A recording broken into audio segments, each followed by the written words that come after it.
ආයුබෝවන් සුබ දැසනක් ඔබ එකතු වෙන්නේ වීකෙන්ඩ් සන්ෂයින් එක. අද ඉරිදා දවසේ රටේ තුරේ සිද්ධ වෙන බොහෝ දේවල් ඉතාමත් ඉක්මනින් ඔබට කියන්න අපි සූදානම්. විශේෂයෙන් අපි දන්නවා අද දවස ඉරිදා දවස ඔක්තෝබර් මාසයේ 11 වෙනිදා කිව්වහම පහ ශ්‍රේණිය ශිෂ්‍යත්ව විභාගය පැවැත්වෙන දිනේ. උදේ 9:30ට විභාගය ආරම්භ වෙනවා. පළමු ප්‍රශ්න පත්‍රය 9:30 ඉඳන් 10:30 වෙනකන්, ඊට පස්සේ 11 ඉඳන් 12:15 වෙනකන් දෙවෙනි ප්‍රශ්න පත්‍රය. මෙවර වැඩිපුර මිනිත්තු 15ක කාලයකුත් අපේ පුංචි දුවා දරුවන්ට හම්බ වෙනවා. අමල තාත්තලා දැන් පුංචි දරුවොත් එක්ක විභාගයට යන්න ලෑස්ති වෙන මොහොතක් වෙන්න පුළුවන්. ඒ නිසා පුංචි දරුවන්ට අනවශ්‍ය පීඩනයක් ඇති කරන්න එපා. පහ ශ්‍රේණිය ශිෂ්‍යත්ව විභාගයේ ජීවිතයේ එක්තරා කඩයිමක්. හැබැයි ඉතින් ඒ කඩයිමට සාර්ථක මුහුණ දෙන්න පුංචි දරුවන්ව පීඩනයට ලක් කළ හරියන්නේ නැහැ. දැන් අවුරුද්දකට වැඩි කාලයක් විශේෂම 4 වසරේ ඉඳන් ඔය ශිෂ්‍යත්ව විභාගයට ලෑස්ති වෙන්නේ. ගොඩක් කල් ලෑස්ති වෙලා දැන් පුංචි දරුවෝ ඒ මතකය, ඒ හැකියාවන් උරගා බලන්න සූදානම් වෙන මොහොතක්. ඒ හින්දා පුංචි දරුවන්ට අවස්ථාව ලබා දෙන්න කියන දේ අපි විශේෂයෙන් වැඩිහිටියන්ගෙන් ඉල්ලනවා. ශිෂ්‍යත්වයේ පාස් වුණත් ෆේල් වුණත් පුංචි දරුවෝමයි. එයාගේ ළමා කාලේ, පුංචි කාලේ නිදහසේ ගත කරන්න ඉඩ ලබා දෙන්න කියලා අපි විශේෂයෙන් මතක් කරනවා හැම දිනෙකටම. දැන් මේ ගත කරන කාල සීමාව බොහොම විශේෂයි. කොරෝනා නැත්නම් COVID-19 ව්‍යාප්තියත් එක්ක තමයි මේ හැම කටයුත්තක්ම සිද්ධ වෙන්නේ. අපි දන්නවා මිනුවන්ගොඩ දැන් පසුගිය දායති වෙච්ච සිද්ධියත් එක්කම දැන් ඊයේ දවසෙත් අපිට වාර්තා වෙනවා 103 දෙනෙකු කොරෝනා ආසාදිතයන් බවට ඊයේ රාත්‍රිය වෙනකොට ඉන් 101 දෙනෙක්ම විශේෂයෙන්ම මේ මිනුවන්ගොඩ කොරෝනා පොකුරේ ආසාදිතයන්ගේ ආශ්‍රිතයන් විදිහට තමයි රෝගය ව්‍යාප්ත වෙලා තිබේ. අතරින් තවත් දෙදෙනෙකු මුණ ගැහෙනවා. ඒ දෙදෙනා මේ මිනුවන්ගොඩ මේ බ්‍රැන්ඩික්ස් ආයතනයේ සේවය කළ දෙදෙනෙක් කියලා ඊයේ දවසේදී සෞඛ්‍ය අමාත්‍යාංශය තහවුරු කරනවා. අද දවසේ ජාතික පුවත්පත් බොහෝ තොරතුරු වාර්තා කරනවා. අපි සූදානම් අද දවසේ ජාතික පුවත්පත් වලට අවධානය යොමු කරන්න. අපේ විශේෂ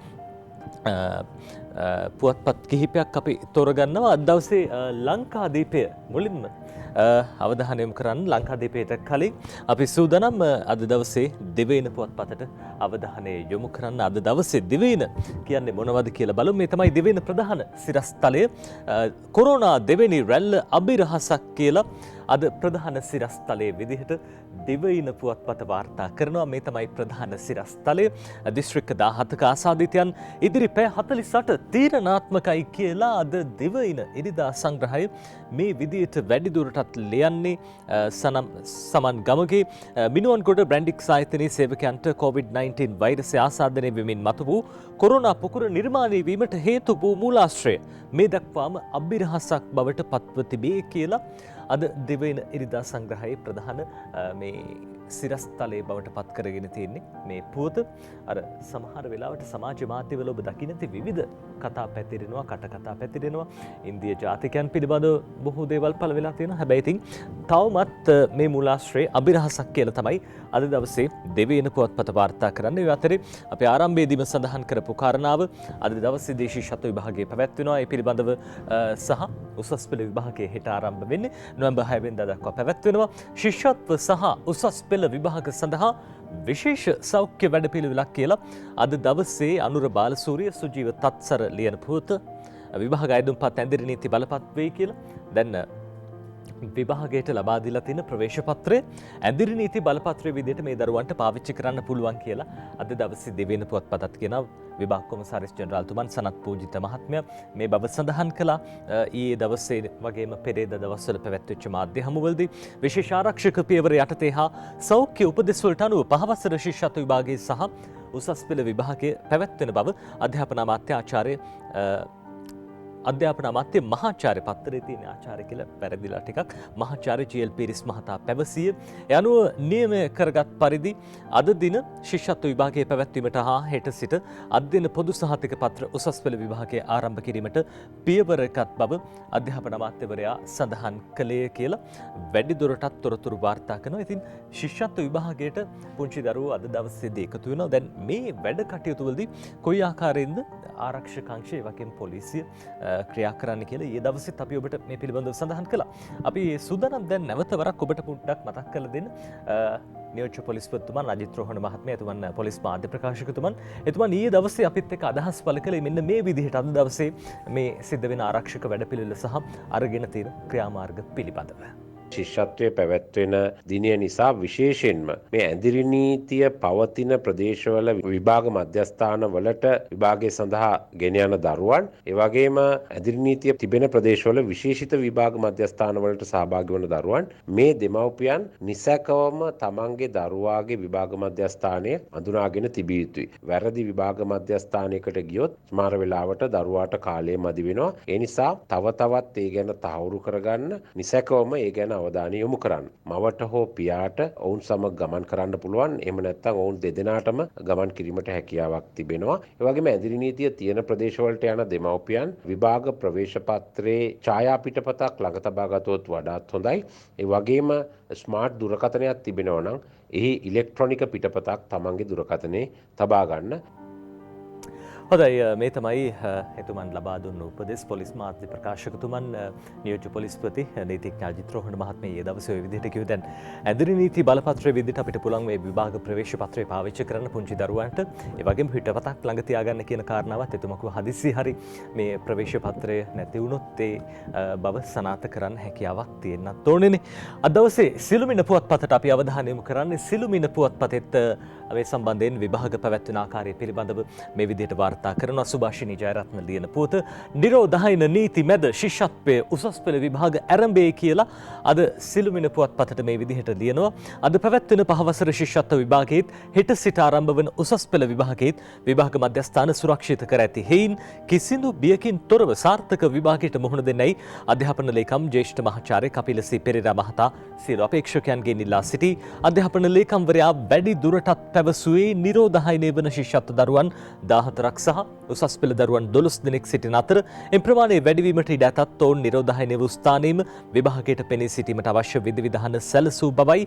එසේම ගම්පහ සිට කොළඹ පාසල් වලට පැමිණෙන සිසුන් පිළිබඳව අධ්‍යාපන අමාත්‍යාංශයේ මේ වන විට සම්පූර්ණ වාර්තාවක් ලබාගෙන ඇති අතර යනු ගම්පහ පළාත තුළ උසස් පෙළ හා ශිෂ්‍යත්ව විභාගයට පෙනී සිටීමට විශේෂිත විභාග මධ්‍යස්ථාන 9ක් ආරම්භ කර ඇති බවත් ඇඳිරි නීතිය පවත්නා ප්‍රදේශවල දරුවන් විභාගය සඳහා කොළඹට පැමිණීම අවශ්‍ය නොවන බවත් එතුමා සඳහන් කළා කියලා වැඩි දුරටත් අද සිළුමිණ පුවත්පත ලියනවා. අපි පෙරේද දවසේදීත් ඔබට මේ පිළිබඳව සඳහන් කළා මේ විශේෂිත විභාග මධ්‍යස්ථාන මොනවද කියලා. ඒ පිළිබඳව නම් ගම් එක්කම පොලිස් බල ප්‍රදේශ වෙන් කළා. ඒ පොලිස් බල ප්‍රදේශයේ තියෙන විශේෂිත පාසලක් මේ සඳහා නම් කරලා තියෙනවා විභාග දෙපාර්තමේන්තුව. ඉතින් ඒ මධ්‍යස්ථානය ගැන දැනටමත් ඔබ දැනුවත් ඇති කියලා අපි විශ්වාස කරනවා. ඒ හින්දා ඒ අදාළ මධ්‍යස්ථානයට විභාගයට යන්න කියලා ඉල්ලීමක් කරලා තිබ්බා. අද දවසේ සිළුමිණ පුවත්පතේ ප්‍රධාන සිරස්තලයට අපි අවධානය යොමු කරන්නේ මේ තමයි සිළුමිණ පුවත්පතේ ප්‍රධාන සිරස්තලය. කොරෝනා පොකුර මඩින්න 60,000ක විශේෂ මෙහෙයුමක් කියලා සිළුමිණ අද මේ විදිහට ලියනවා. තාරක වික්‍රමසේකර ලියන්නේ මේ පුවත කොරෝනා රෝගයේ පැතිර යාම වැළැක්වීම පිණිස මිනුවන්ගොඩ ඇඟලුම් කම්හලේ සේවකයන්ගේ ආශ්‍රිතයන් හා ඔවුන්ගේ ගම්පහ ඔවුන්ගේ සමීපතමයන් ස්වා 60,000කට අධික ආරක්ෂක අංශ සහ සෞඛ්‍ය අංශ පිරිස් මේ වන විට දිවයිනේම විශේෂ මෙහෙයුමක් ක්‍රියාත්මක කර තිබේ කියලා වැඩිදුරටත් ලියනවා. මේවර හිස ඔසවන ලද කොරෝනා වෛරසයේ ප්‍රබලත්වයේ වැඩි බවට සෞඛ්‍ය අංශ විසින් අනාවරණය කර ඇති නිසා ආරක්ෂක අමාත්‍යාංශය හා සෞඛ්‍ය අමාත්‍යාංශය මේ මෙහෙයුම් ක්‍රියාත්මක කර තිබේ. හමුදා මාධ්‍ය අධ්‍යක්ෂ බ්‍රිගේඩියර් චන්දන වික්‍රමසිංහ මහත්මයා සිළුමිණට පැවසුවේ හමුදා බුද්ධ අංශ සහ සෙසු අංශයක්ව පැය 24 පුරාම මේ මෙහෙයුම ක්‍රියාත්මක කර ඇති බවයි කියලා වැඩිදුරටත් තොරතුරු වාර්තා කරනවා. ඒ අතරේ දැන් ඊයේ දවසේ අපි විටින් විට ඔබ මේ පිළිබඳව දැනුවත් කළා. දැන් කොරෝනා ව්‍යාප්තිය සිද්ධ වෙන්නේ කොහොමද? ඒ රාත්‍රිය වෙනකොටත් 103 දෙනෙකු වාර්තා වෙලා තිබා ආසාදිතයන් විදියට. වසංගත රෝග විද්‍යාංශ අධ්‍යක්ෂතුමන් විශේෂඥ වෛද්‍ය සුදත් සමරවීර මහත්මයා අපිත් එක්ක මේ විදියට අදහස් පළ කළා. තවත් කොරෝනා රැල්ලක් මතුවේ යයි තමන් අපේක්ෂා නොකරන බව විශේෂඥ වෛද්‍ය සුදත් සමරවීර මහතා ප්‍රකාශ කරනවා. මිනුවන්ගොඩින් හමු වූ කොරෝනා පුකුර විශාල පුකුරක් බවද ඒ මහතා කියා සිටියා.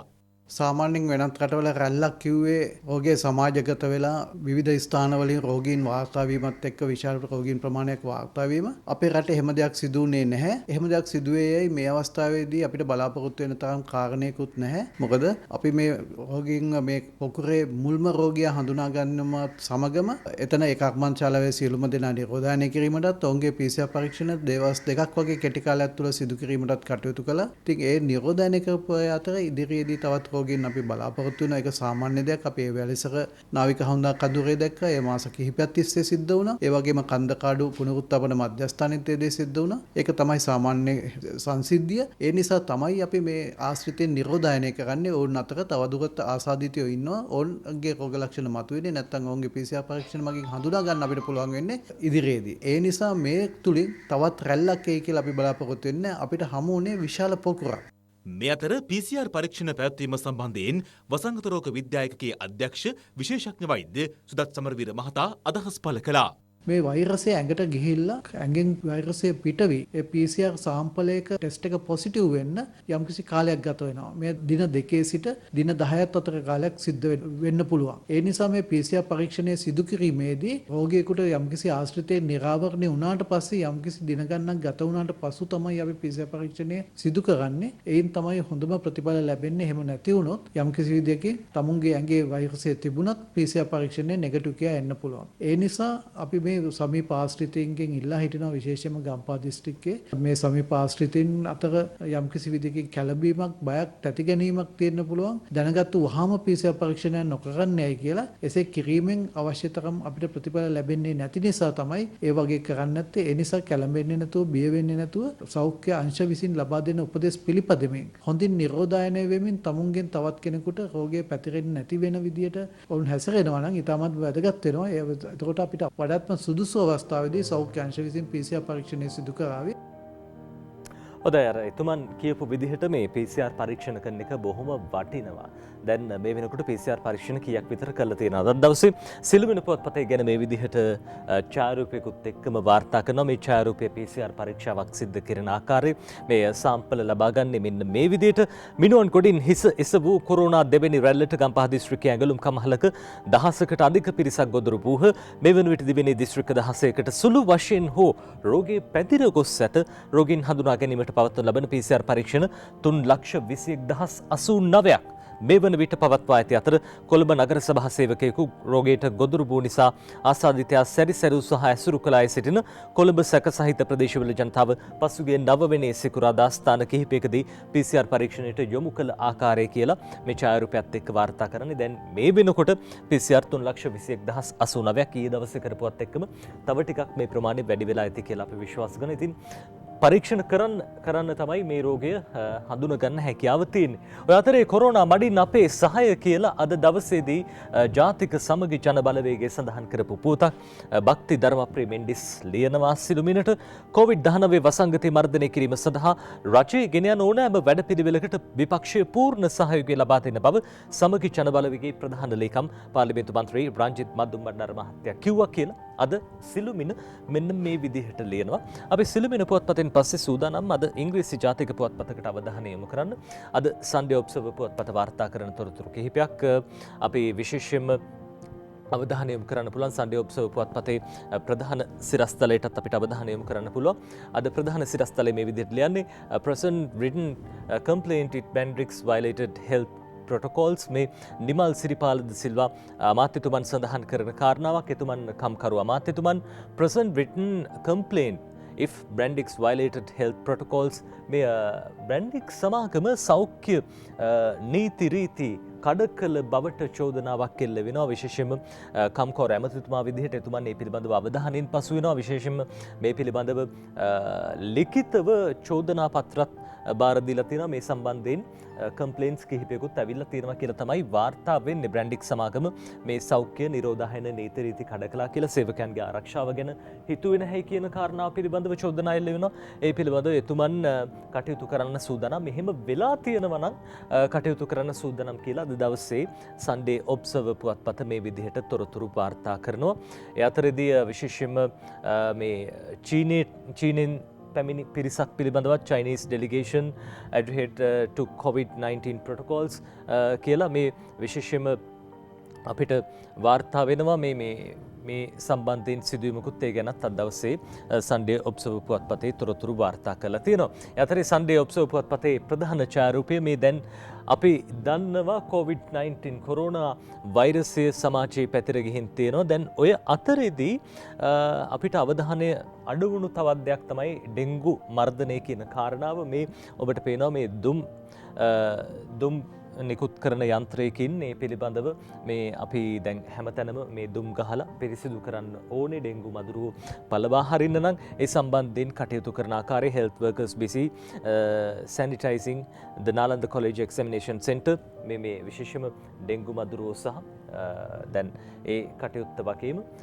මේ COVID-19 පැතිරීම වළක්වන්නත් මේ අවශ්‍ය නිරෝධායන කටයුතු පිරිසිදු කිරීමේ කටයුතු අපි කියන විෂ බීජ හරණයට ලක් කිරීමේ කටයුතු මේ හැම දෙයක්ම සමාජයේ සිද්ධ වෙනවා. ඉතින් ඒ අවස්ථාවක් ඡායාරූපයක් විදිහට සන්ඩේ ඔබ්සර්වර් පුවත්පතේ මේ විදිහට පළ කරලා තියෙනවා. අපි සූදානම් මේ ඡායාරූපය සම්බන්ධයෙන් ප්‍රවෘත්තියත් එක්කම කෙටි විරාමයක් ලබා ගන්න. විරාමයෙන් පස්සේ අපි බලමු අද දවසේ ජාතික පුවත්පත්.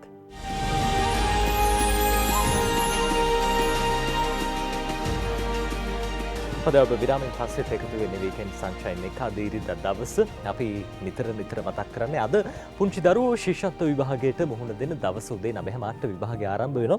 අපි අම්මලා තාත්තලා ආරම්භයේදී අපි කිව්වා වගේම අනවශ්‍ය පීඩනයක් ඇති කරන්න එපා. පුංචි දරුවෝ ඒගොල්ලන්ට පුළුවන් විදිහට ශිෂ්‍යත්ව විභාගය ලියයි. එයාලගේ හැකියාව දක්ෂතාව මත අදාළ ලකුණු ප්‍රමාණයක් තීරණය වෙයි. හැබැයි ඉතින් පරිස්සමෙන් පුංචි දරුවා විභාග මධ්‍යස්ථානයට අරගෙන යන එක වගකීම තියෙන්නේ අපේ දෙමව්පියන් මත කියලා අපි සඳහන් කරන්න. ඒකට හේතුව තමයි ඉතින් දැන් කොරෝනා නැවතත් රැල්ලක් ඇවිල්ලා තියෙනවා. කර්මාන්ත ශාලාවේ මිනුවන්ගොඩ කර්මාන්ත ශාලාවේ මේ සිදුවීමත් එක්ක අද දවසේ ඒ පිළිබඳව බොහෝ ප්‍රවෘත්ති වාර්තා කරනවා ජාතික පුවත්පත්. අපි අද සති අග අරුණ පුවත්පතටයි අවධානය යොමු කරන්නේ. ප්‍රධාන සිරස්තලය අද දවසේ මේ විදිහට ලියන්නේ දිනකට පරීක්ෂණ 5000ක් කරන්න PCR කට්ටල ලක්ෂ 1.5ක් ගෙන්වයි කියලා තමයි අද සති අග අරුණ පුවත්පත ලියන්නේ. විදේශවල සිරවුවන් ගෙන්වීමේ ජාවාරම ජනපති නතර කරයි කියලා ජාවාරමක් කියලා සඳහන් කරලා තියෙන්නේ. විශේෂයෙන්ම අර මේ තමුන්ගේ කැමති ගෙන්වන එක දන්නේ නැහැ. කොහොම හරි ඉතින් මේ ජාවාරමක් කියලා තමයි සඳහන් කරන්නේ. ජනාධිපතිතුමන් මේ කටයුතු සිදු කරන්නේ හැමෝ ගැනම හිතලා.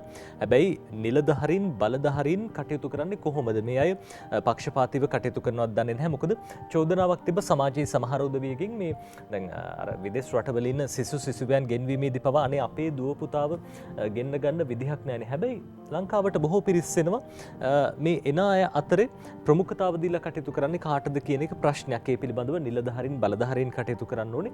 රටක් ගෙනියන්න ජනාධිපතිතුමාට විතරක් උවමනාව තිබිලා මදි. නිලධාරීන් බලධාරීන් හැමදෙනෙක්ම උනන්දුවෙන් කටයුතු කරන්න ඕනේ කියන කාරණාවක් මතක් කරනවා. ඒ අතරේ මේ පුවතට අවධානය යොමු කරන්න සූදානම් අද දවසේ මේ කියන විදිහට දිනකට පරීක්ෂණ 5000ක් කරන්න PCR කට්ටල ලක්ෂ 1.5ක් ගෙන්වයි කියලා තමයි වැඩි දුරටත් අද දවසේ සතිය අරුණ පුවත්පත කියන්නේ. මාර්තු 17 සිට ලක්ෂ 3ක් පරීක්ෂා කරලා කොවිඩ් ආසාදිතයන් සොයා ගැනීම සඳහා සිදු කරන PCR පරීක්ෂණ කට්ටල 1,50,000ක් පමණ කඩිනමින් ගෙන්වීමට සෞඛ්‍ය අමාත්‍යාංශයේ අවධානය යොමු වෙත දිනකට PCR පරීක්ෂණ 5000ක් සිදු කිරීමට යනු බලාපොරොත්තු වෙනවා කියලා තමයි වැඩි දුරටත් තොරතුරු කියන්නේ. අතරේ අපි අද සතිය ගාරුණු පුවත්පතේ තවත් පුවතකට අවධානය යොමු කරමු. මේ බලන්න ගම්පහ ඇඳිරියෙන් කම්හල් 30000ක් සේවකයන් ලක්ෂ 8කගේ වැඩ නවතී කියලා චමින්ද සේනාරත්න ලියන පුවත.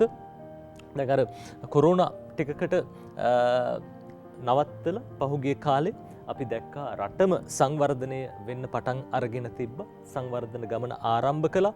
හැබැයි දැන් නැවතත් මේ කොරෝනා ව්‍යාප්තියත් එක්ක ටිකකට මේ කටයුතු අඩාල වෙලා තියෙනවා කියලා තමයි මේ පුවතෙන් අපිට කියන්න පුළුවන්. මිනුවන්ගොඩ ප්‍රදේශයෙන් ආරම්භ වූ කොරෝනා දෙවැනි රැල්ලත් සමග ගම්පහ දිස්ත්‍රික්කය තුළ පිහිටි කර්මාන්ත 30000ක පමණ සේවය කරන සේවක සේවිකාවන් ලක්ෂ 8ක් පමණ පීඩාවට පත්ව ඇත.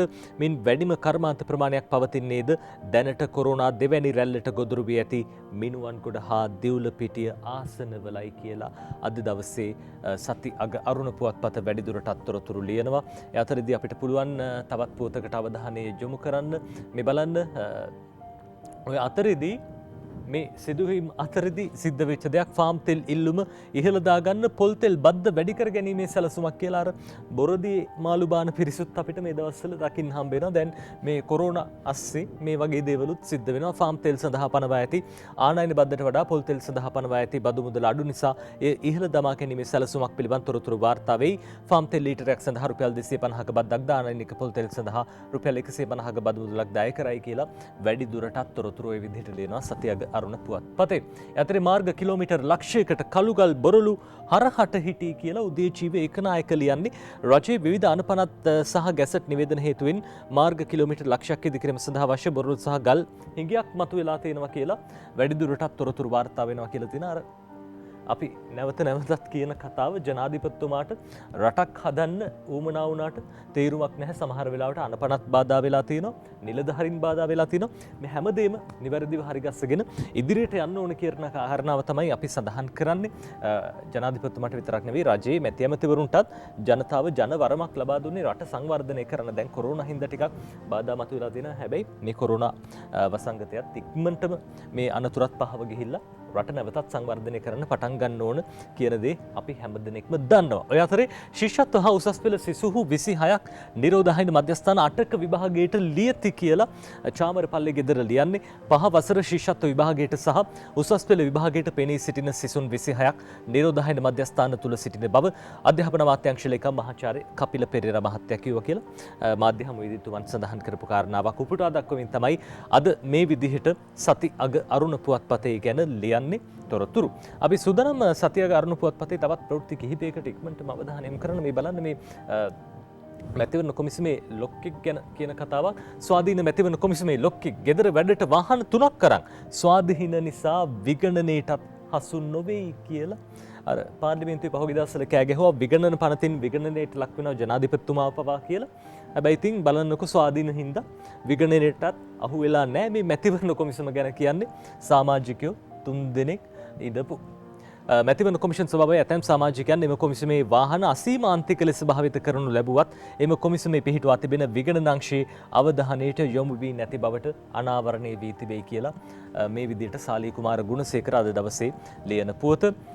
අපි ඒ පුවතත් එක්ක දිවයින පුවත්පතට වැඩිදුරටත් අවධානය යොමු කරමු. අපි ප්‍රධාන සිරස්තලය පිළිබඳව ඔබට සඳහන් කළ ආරම්භයේදීම යතරදි තවත් බොහෝ ප්‍රවෘත්ති තියෙනවා. දැන් මේ පුවත චීන විශේෂ නියෝජිතවරයා ජනාධිපතිතුමන්ව මුණ ගැහුණු අවස්ථාව ගැන ප්‍රවෘත්ති සටහන ලියලා තියෙන්නේ. ලසිත දුමින්ද ශ්‍රී ලංකාවේ සංවර්ධන කටයුතු සාර්ථක කර ගැනීමට මෙන්ම එක්සත් ජාතීන්ගේ මානව හිමිකම් කවුන්සිලය ඇතුළු ජාත්‍යන්තර සංවිධානවල මැදිහත් වීමට එරෙහිව ශ්‍රී ලංකාව වෙනුවෙන් චීනය පෙනී සිටින බව චීන කොමියුනිස්ට් පක්ෂයේ මධ්‍යම කාරක සභාවේ දේශපාලන මණ්ඩල සමාජික සහ චීන කොමියුනිස්ට් පක්ෂයේ මධ්‍යම කාරක සභාවේ විදේශ කටයුතු කොමිසමේ කාර්යාලය අධ්‍යක්ෂ යං ජියේෂි මහතා පැවසුවා කියලා. එතුමා අගමැතිතුමාවත් මුණ ගැහුණා. අගමැතිතුමත් එතුමත් එක්ක සාකච්ඡා කළ තිබ. ජනාධිපතිතුමන් මේ සාකච්ඡාවේදී වැඩි දුරටත් සඳහන් කරපු කාරණා අතර ජනාධිපතිතුමා කියනවා මේ අපේ රටේ බලාපොරොත්තුවත් චීනයේ මට්ටමටම සංවර්ධනයක් අත් කරගන්න එක, ඒ සංවර්ධනයට ළඟා වෙන එක. ඒ අතරේ දැන් අර ලංකාවේ අපේ රටේ ආරම්භ කළ තියෙන සංවර්ධන ව්‍යාපෘති ඇතැම් අය කියනවා මේ චීන ණයගුලක හිරවීමක් කියලා. හැබැයි ජනාධිපතිතුමන් ඒ අවස්ථාවේදී සඳහන් කරනවා රටේ තිබ්බ අවශ්‍යතාව අනුව මේ ව්‍යාපෘති ආරම්භ කළේ. හැබැයි පහුගිය කාලෙදී ඒව පවා විකුණන්නට නැත්නම් චීනයට පවරන්නට කටයුතු කළා කියන කාරණාව එතුමන් මේ අවස්ථාවේදී සඳහන් කළා. ඉදිරියේදී අවශ්‍ය සහාය ලබා දෙන්න කියලත් ජනාධිපතිතුමන් චීන විශේෂ නියෝජිතයන්ගෙන් ඉල්ලා හිටියා කියලා තමයි වැඩි දුරටත් තොරතුරු වාර්තා වෙන්නේ. ඒ අතරේ මද්ද්‍රව්‍ය චෝදනා සම්බන්ධයෙන් ලක්ෂ 4ක් අත්අඩංගුවට අරගෙන කියලා අද දවසේ දිවයින මේ විදිහට ලියනවා. ඒ වගේම ආණ්ඩුවේ පසුපෙළින් බලපෑම් කණ්ඩායමක් කියලා මේ ආණ්ඩුවේ පසුපෙළ මන්ත්‍රීවරුන් අර ආයුක්තයට අසාධාරණයට එරෙහිව හඬනගන පිරිසක් විශේෂයෙන්ම මෙවර පාර්ලිමේන්තුව තරුණ නියෝජන ඉතාමත්ම වැඩි තරුණ මන්ත්‍රීවරුන් බොහෝ පිරිසක් ඉන්නවා. මේ පිරිස කැමති නැහැ අසාධාරණයක් ජනතාවට සිද්ධ කරන්න. ඒ නිසාම තමයි ආණ්ඩුවේ පසුපෙළින් බලපෑම් කණ්ඩායමක් කියලා මේ පුවත වැඩිදුරටත් තොරතුරු වාර්තා කරන්නේ. අපි දුටුවා කලින් අවස්ථාවෙත් අර උපාධිධාරීන් බඳව ගන්නකොට රජයේ රැකියාවලට අර EPF PTF ගැටලුවක් වෙලා තිබා. මේ අවස්ථාවේදීත් පසුපෙළ මන්ත්‍රීවරුන්ගේ බලපෑමක් කෙල්ල වුණා. පසුපෙළ මන්ත්‍රීවරුන් තමයි මේ අවස්ථාවේදීත් සඳහන් කළේ 1,50,000ට අමතරව අර EPF PTF ගැටලුව තියෙන පිරිසටත් දෙන්න යන 1,61,000කට රැකියාව ලබා දෙන්නට කටයුතු කළා. ඉතින් ඒ විදිහේ බලපෑම් කරන එක ඇත්තටම හොඳයි. රටක සංවර්ධනයට ඒක ගොඩක් වටිනවා. ඔය අතරේ ශ්‍රී ලංකා නිදහස් පක්ෂයේ ආරමුණ නව ව්‍යවස්ථාවක් ඇමති මහින්ද අමරවීර මහත්තයා කිව්වා කියලා අරුණ බෝගහවත්ත ලියන පොත 20 වෙනි ව්‍යවස්ථා සංශෝධනය සඳහා ශ්‍රී ලංකා නිදහස් පක්ෂයේ විසින් පත් කළ කමිටුව හරහා නිර්දේශ ඉදිරිපත් කර සහයෝගය ලබා දුන්නද පක්ෂයේ ප්‍රමුඛ අරමුණ වන්නේ නව ව්‍යවස්ථාවක් සම්මත කර ගැනීම යයි එක්සත් ජනතා නිදහස් සන්ධානයේ මහලේකම් අමාත්‍ය මහින්ද අමරවීර මහත්තයා පැවසුවා කියලා අද දවසේ ওই විදිහට තොරතුරු වාර්තා කරනවා. ඒ අතරේ දැන් 20 තීන්දුව 20 වෙනිදා පාර්ලිමේන්තුවට ඉදිරිපත් කරනවා කියලා අද දවසේ දිවයින පුවත්පතට මේ විදිහට ලියන්නේ කුෂාන් සුබසිංහ. 20 වෙනි සංශෝධනයේ පිළිබඳව ශ්‍රේෂ්ඨ අධිකරණයේ තීන්දුව ලබන 20 වෙනිදා කතානායක මහින්ද අපාබේවර්ධන මහතා විසින් පාර්ලිමේන්තුවට ඉදිරිපත් කිරීමට ඉඩ ඇතැයි පාර්ලිමේන්තු කටයුතු ආරංචි මාර්ග සඳහන් කරයි කියලා. 20 තීන්දුව 20 වෙනිදා තමයි පාර්ලිමේන්තුවට ඉදිරිපත් කරන්න. අපි ඊයේ දවසේ ඔබට ප්‍රවෘත්ති තුලින් සඳහන් කළා. දැන් මේ තීන්දුව කතානායකතුමන්ට ලැබිලා තියෙන එතුමා මේ ලිපියක් විදිහට ලැබිලා තියෙන ඒ තීන්දුව නැත්නම් ලිපිය විවෘත කළ බලන සූදානම් සඳුදා දවසේදී යතරදී සමාජ මාධ්‍යවල අපි දැක්ක මේ පිළිබඳව තීන්දුව ඒ PDF සටහන් සංසරණය වෙනවා. අන්තිමේදී තීන්දුව තීරණය මොකක් වෙයිද දන්නේ නැහැ. ජනමත විචාරණයක් පවත්වන්න කියයි දැතන් මේ ව්‍යවස්ථාවේ සංශෝධන සඳහා නැත්නම් 3/2ක බහුතර බලයක් ලබා ගන්න ඕන කියයිද. ශ්‍රේෂ්ඨ අධිකරණයට අපි දැක්කා බොහෝ දිනෙක පෙත්සම් ඉදිරිපත් කළ තිබේ පාර්ශව 39ක් මේ සම්බන්ධයෙන් පෙත්සම් ඉදිරිපත් කළ තිබන අඩු කටයුතු විභාග කිරීම සිදු කළා ශ්‍රේෂ්ඨ අධිකරණ විනිසුරු මඩුලක් හමුවේ ඒ තීරණය තමයි මේ විදිහට දෙන්න බලාපොරොත්තු වෙන්නේ.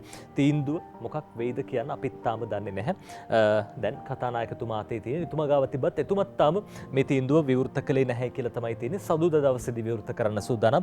20 වෙනිදා ඒ පිළිබඳව පාර්ලිමේන්තුවට දැනුම් දෙන්න සූදානම් කියලා තමයි අද මේ විදිහට දිවයින පුවත්පත තොරතුරු වාර්තා කරන්නේ.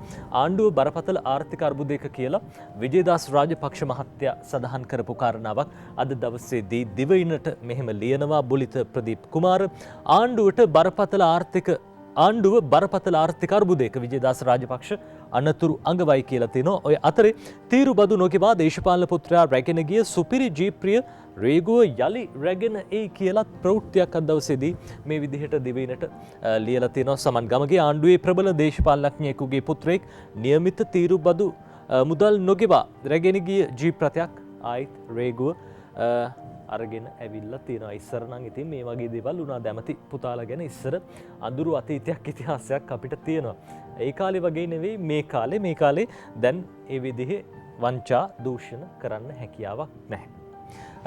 ඒ අතරේදී කොරෝනා ප්‍රදේශවල ඉරිදා දේව මෙහෙයන් රූපවාහිනී නාලිකා ඔස්සේ පවත්වනවා කියලා අද නෝමන් පලිහ වඩන දිවයිනට ලියන්නේ. COVID-19 වෛරස් රෝගය පැතිර යාම නිසා නිරෝධායන ඇඳිරි නීතිය පනවා ඇති ප්‍රදේශවල පිහිටි දෙව් මැදුරුවල අද පැවැත්වීමට නියමිත ඉරිදා දේව මෙහෙයන් අතර කර ඇතැයි කොළඹ අගරදුගුරු මැදුර සඳහන් කරනවා කියලා වැඩිදුරටත් තොරතුරු වාර්තා කරනවා. ඒ දේව මෙහෙයන් රූපවාහිනී නාලිකා ඔස්සේ සජීව ලෙස විකාශය කරන්නට අවශ්‍ය කටයුතු සූදානම් කරලා තියෙනවා කියලා අද දිවයින පුවත්පත ওই විදිහට ලියනවා. දිවයින පුවත්පතේ ඒ තොරතුරුත් එක්කම අපි සිළුමිණ පුවත්පතේ තවත් තොරතුරු කීපයකුත් බලන්න ඕනේ. ඊට කලින් අපි ඉංග්‍රීසි පුවත්පතකට අවධානය යොමු කරොත් හොඳයි කියලා මම හිතනවා. අපි බලමු අද දවසේ සන්ඩේ අයිලන්ඩ් පුවත්පතේ තොරතුරු. මේ සන්ඩේ අයිලන්ඩ් ප්‍රධාන සිරස්තලය මේ විදිහට වාර්තා කරන්නේ top level committee probes import of 300 luxury vehicles worth rupees 2 billion. මේ විශේෂයෙන්ම ලක්ෂරි වාහන නැත්නම් සුඛෝපභෝගී වාහන 300ක් ආනයනය කරලා තියෙනවා. රුපියල් බිලියන 2ක මුදලක් වැය කරමින් මේ පිළිබඳව විමර්ශනය කරන්න ප්‍රධාන පෙළේ කමිටුවක් පත් කරලා තියෙනවා කියලා තමයි අද දවසේදී මේ විදියට තොරතුරු වාර්තා කරන්නේ. ඒ අතරේ අර අපි කලිනුත් මේ වගේ ඡායාරූපයක් පෙන්වනවා. PCR පරීක්ෂණ සිද්ධ කරන ඡායාරූපයක්. PCR පරීක්ෂණ වලට ලක්වෙච්ච පිරිස් දන්නවා කොයි විදිහටද මේ පරීක්ෂණය කරන්න කියලා. දැන් බොහෝ රාජ්‍ය ආයතනවලත් PCR පරීක්ෂණ සිද්ධ කරන්න ඉදිරි සතිය තුළදී කටයුතු කරන බවට තමයි තොරතුරු වාර්තා වෙන්නේ. පරීක්ෂණ වැඩි වැඩියෙන් සිද්ධ කරන එක හොඳයි රෝගීන් අඳුනගන්න සහ අපේ ආරක්ෂාව වෙනුවෙන්. අද The Island පුවත්පත Sunday Island පුවත්පත මේ විදිහට ඡායාරූපයක් පළ කරලා ඒ පිළිබඳව තොරතුරු වාර්තා කරනවා. අපි සූදානම් කෙටි විරාමයක් ලබා ගන්න. විරාමයෙන් පස්සෙත් බලමු අද දවසේ ජාතික පුවත්පත්වල තොරතුරු.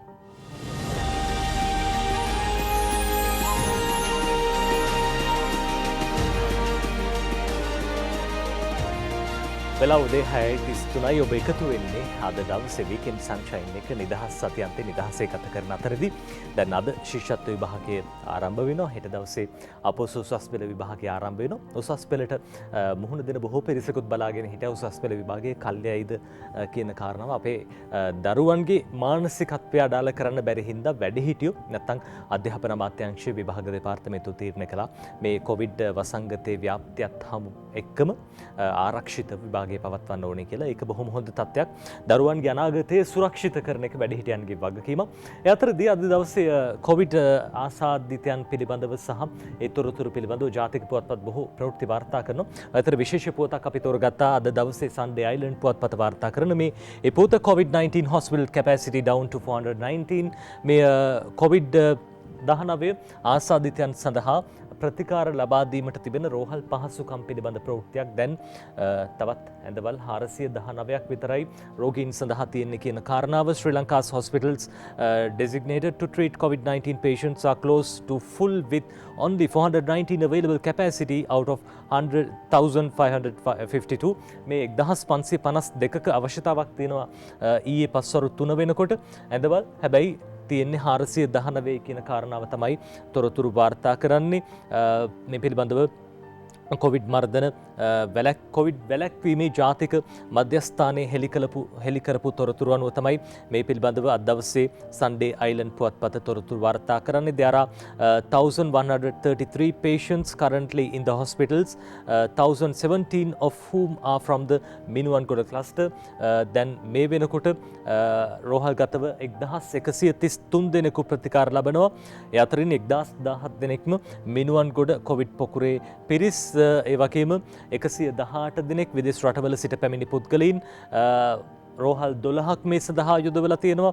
IDH රෝහල, ඒ වගේම වැලිකන්ද, කොළඹ නැගෙනහිර කොළඹ, ඒ වගේම ඉරණවිල, මිනුවන්ගොඩ, හම්බන්තොට, රඹුක්කන මේ ආදී විදිහට තෙල්දෙනිය, නෙවිල් ප්‍රනාන්දු රෝහල, කාත්තන්කුඩි සහ හෝමගම මූලික රෝහල මේ රෝහල් දැන් කොවිඩ් ආසාදිතයන් රැඳී සිටින රෝහල් බවට පත් කරලා තිනවා. හැබැයි තව ඇඳවල් අවශ්‍යතාවක් තියෙනවා කියලා තමයි තොරතුරු වාර්තා කරන්නේ. ඔබ හිතන්න ඔබ අර නොසලකලිමත් විදිහට කොවිඩ් මර්ධන ඒ මාර්ගෝපදේශයන්ට අනුකූලව කටයුතු කරන්න නැතුව ඔබත් කොවිඩ් රෝගියෙක් ආසාදිතෙක් බවට පත් වුණොත් ටිකක් මේ ගැන හිතන්න. රටකට දැරිය හැකි සීමාවක් තියෙනවා. ඒ දරන්න බැරිකම හින්දා තමයි ඇමරිකාව සහ ඉන්දියාව මේ දැන් ටිකක් ව්‍යසනකාරී තත්වයකට ඒ රටවල් පත් වෙලා තියෙන. අපේ රට ඒ තත්වයට එන්න අවශ්‍ය නැහැ. පාලනය කරගන්න හොඳටම හැකියාව තියෙනවා. ඔය අතරේ ආරක්ෂක අංශයේ බොහෝ පිරිසක් මේ කොවිඩ් මර්ධනයට කැප වෙලා ඉන්නවා.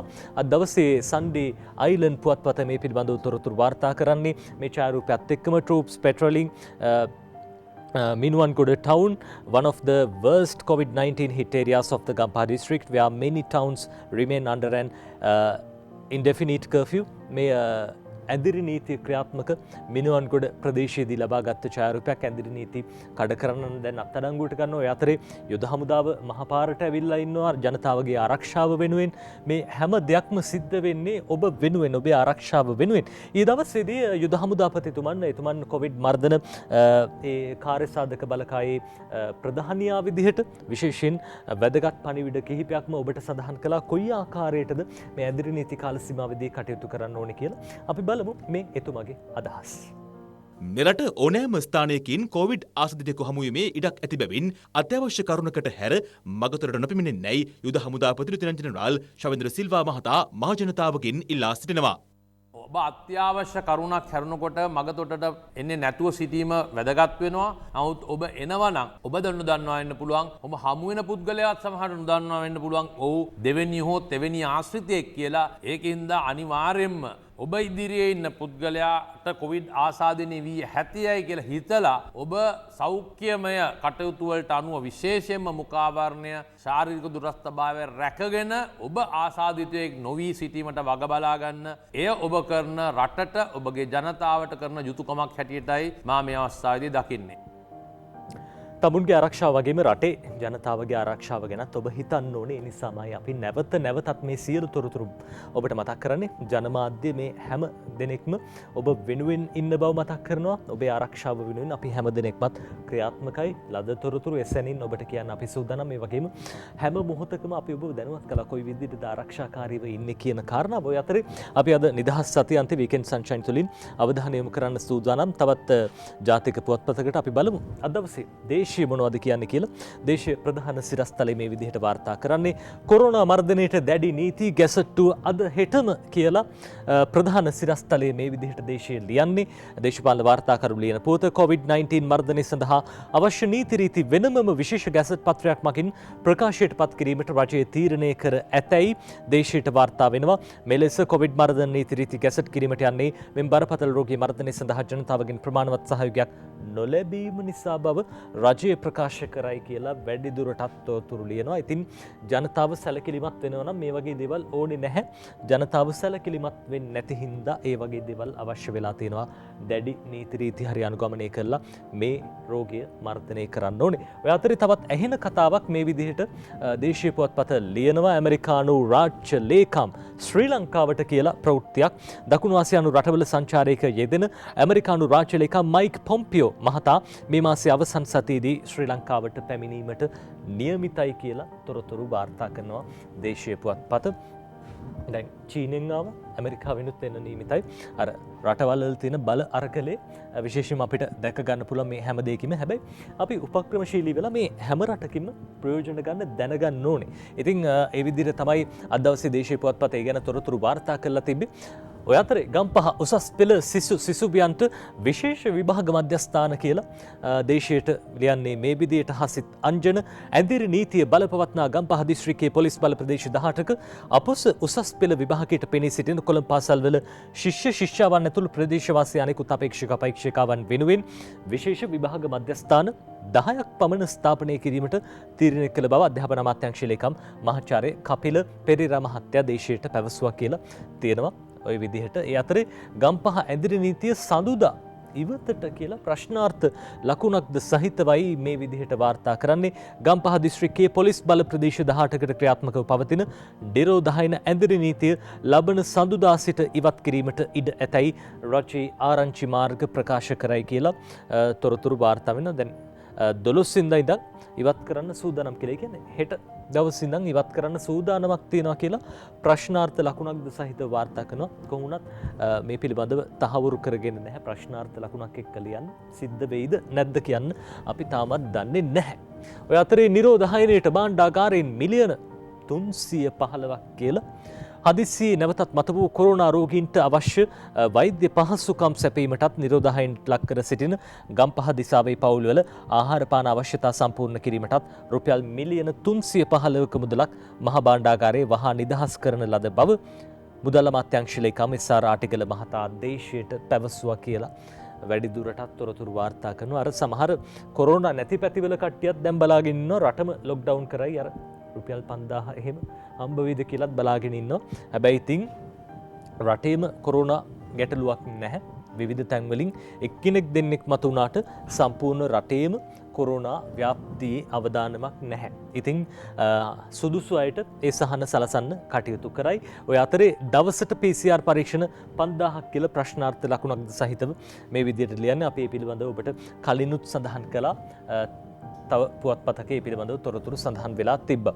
ඔය අතරේ අපි අර කලිනුත් කිව්ව කාරණාව රෝහල් ඇඳන් මදි වෙන්න පුළුවන්ලු කියලා කොරෝනා රෝගීන් සංඛ්‍යාව තව දුරටත් ඉහළ ගියහොත් ඔවුන්ට අවශ්‍ය වන රෝහල් ඇඳන් සැපීමේ ගැටලුවක් මතුවිය හැකි බව වසංගත රෝග විද්‍යාංශයේ ප්‍රධාන වසංගත විශේෂඥ වෛද්‍ය සුදත් සමරවීර මහත්තයා දේශයට පැවසුවා කියලා අද දේශය ওই විදිහට වාර්තා කරනවා. ඔය අතරේ අපි තවත් පුවතක් තෝරගන්න සූදානම්.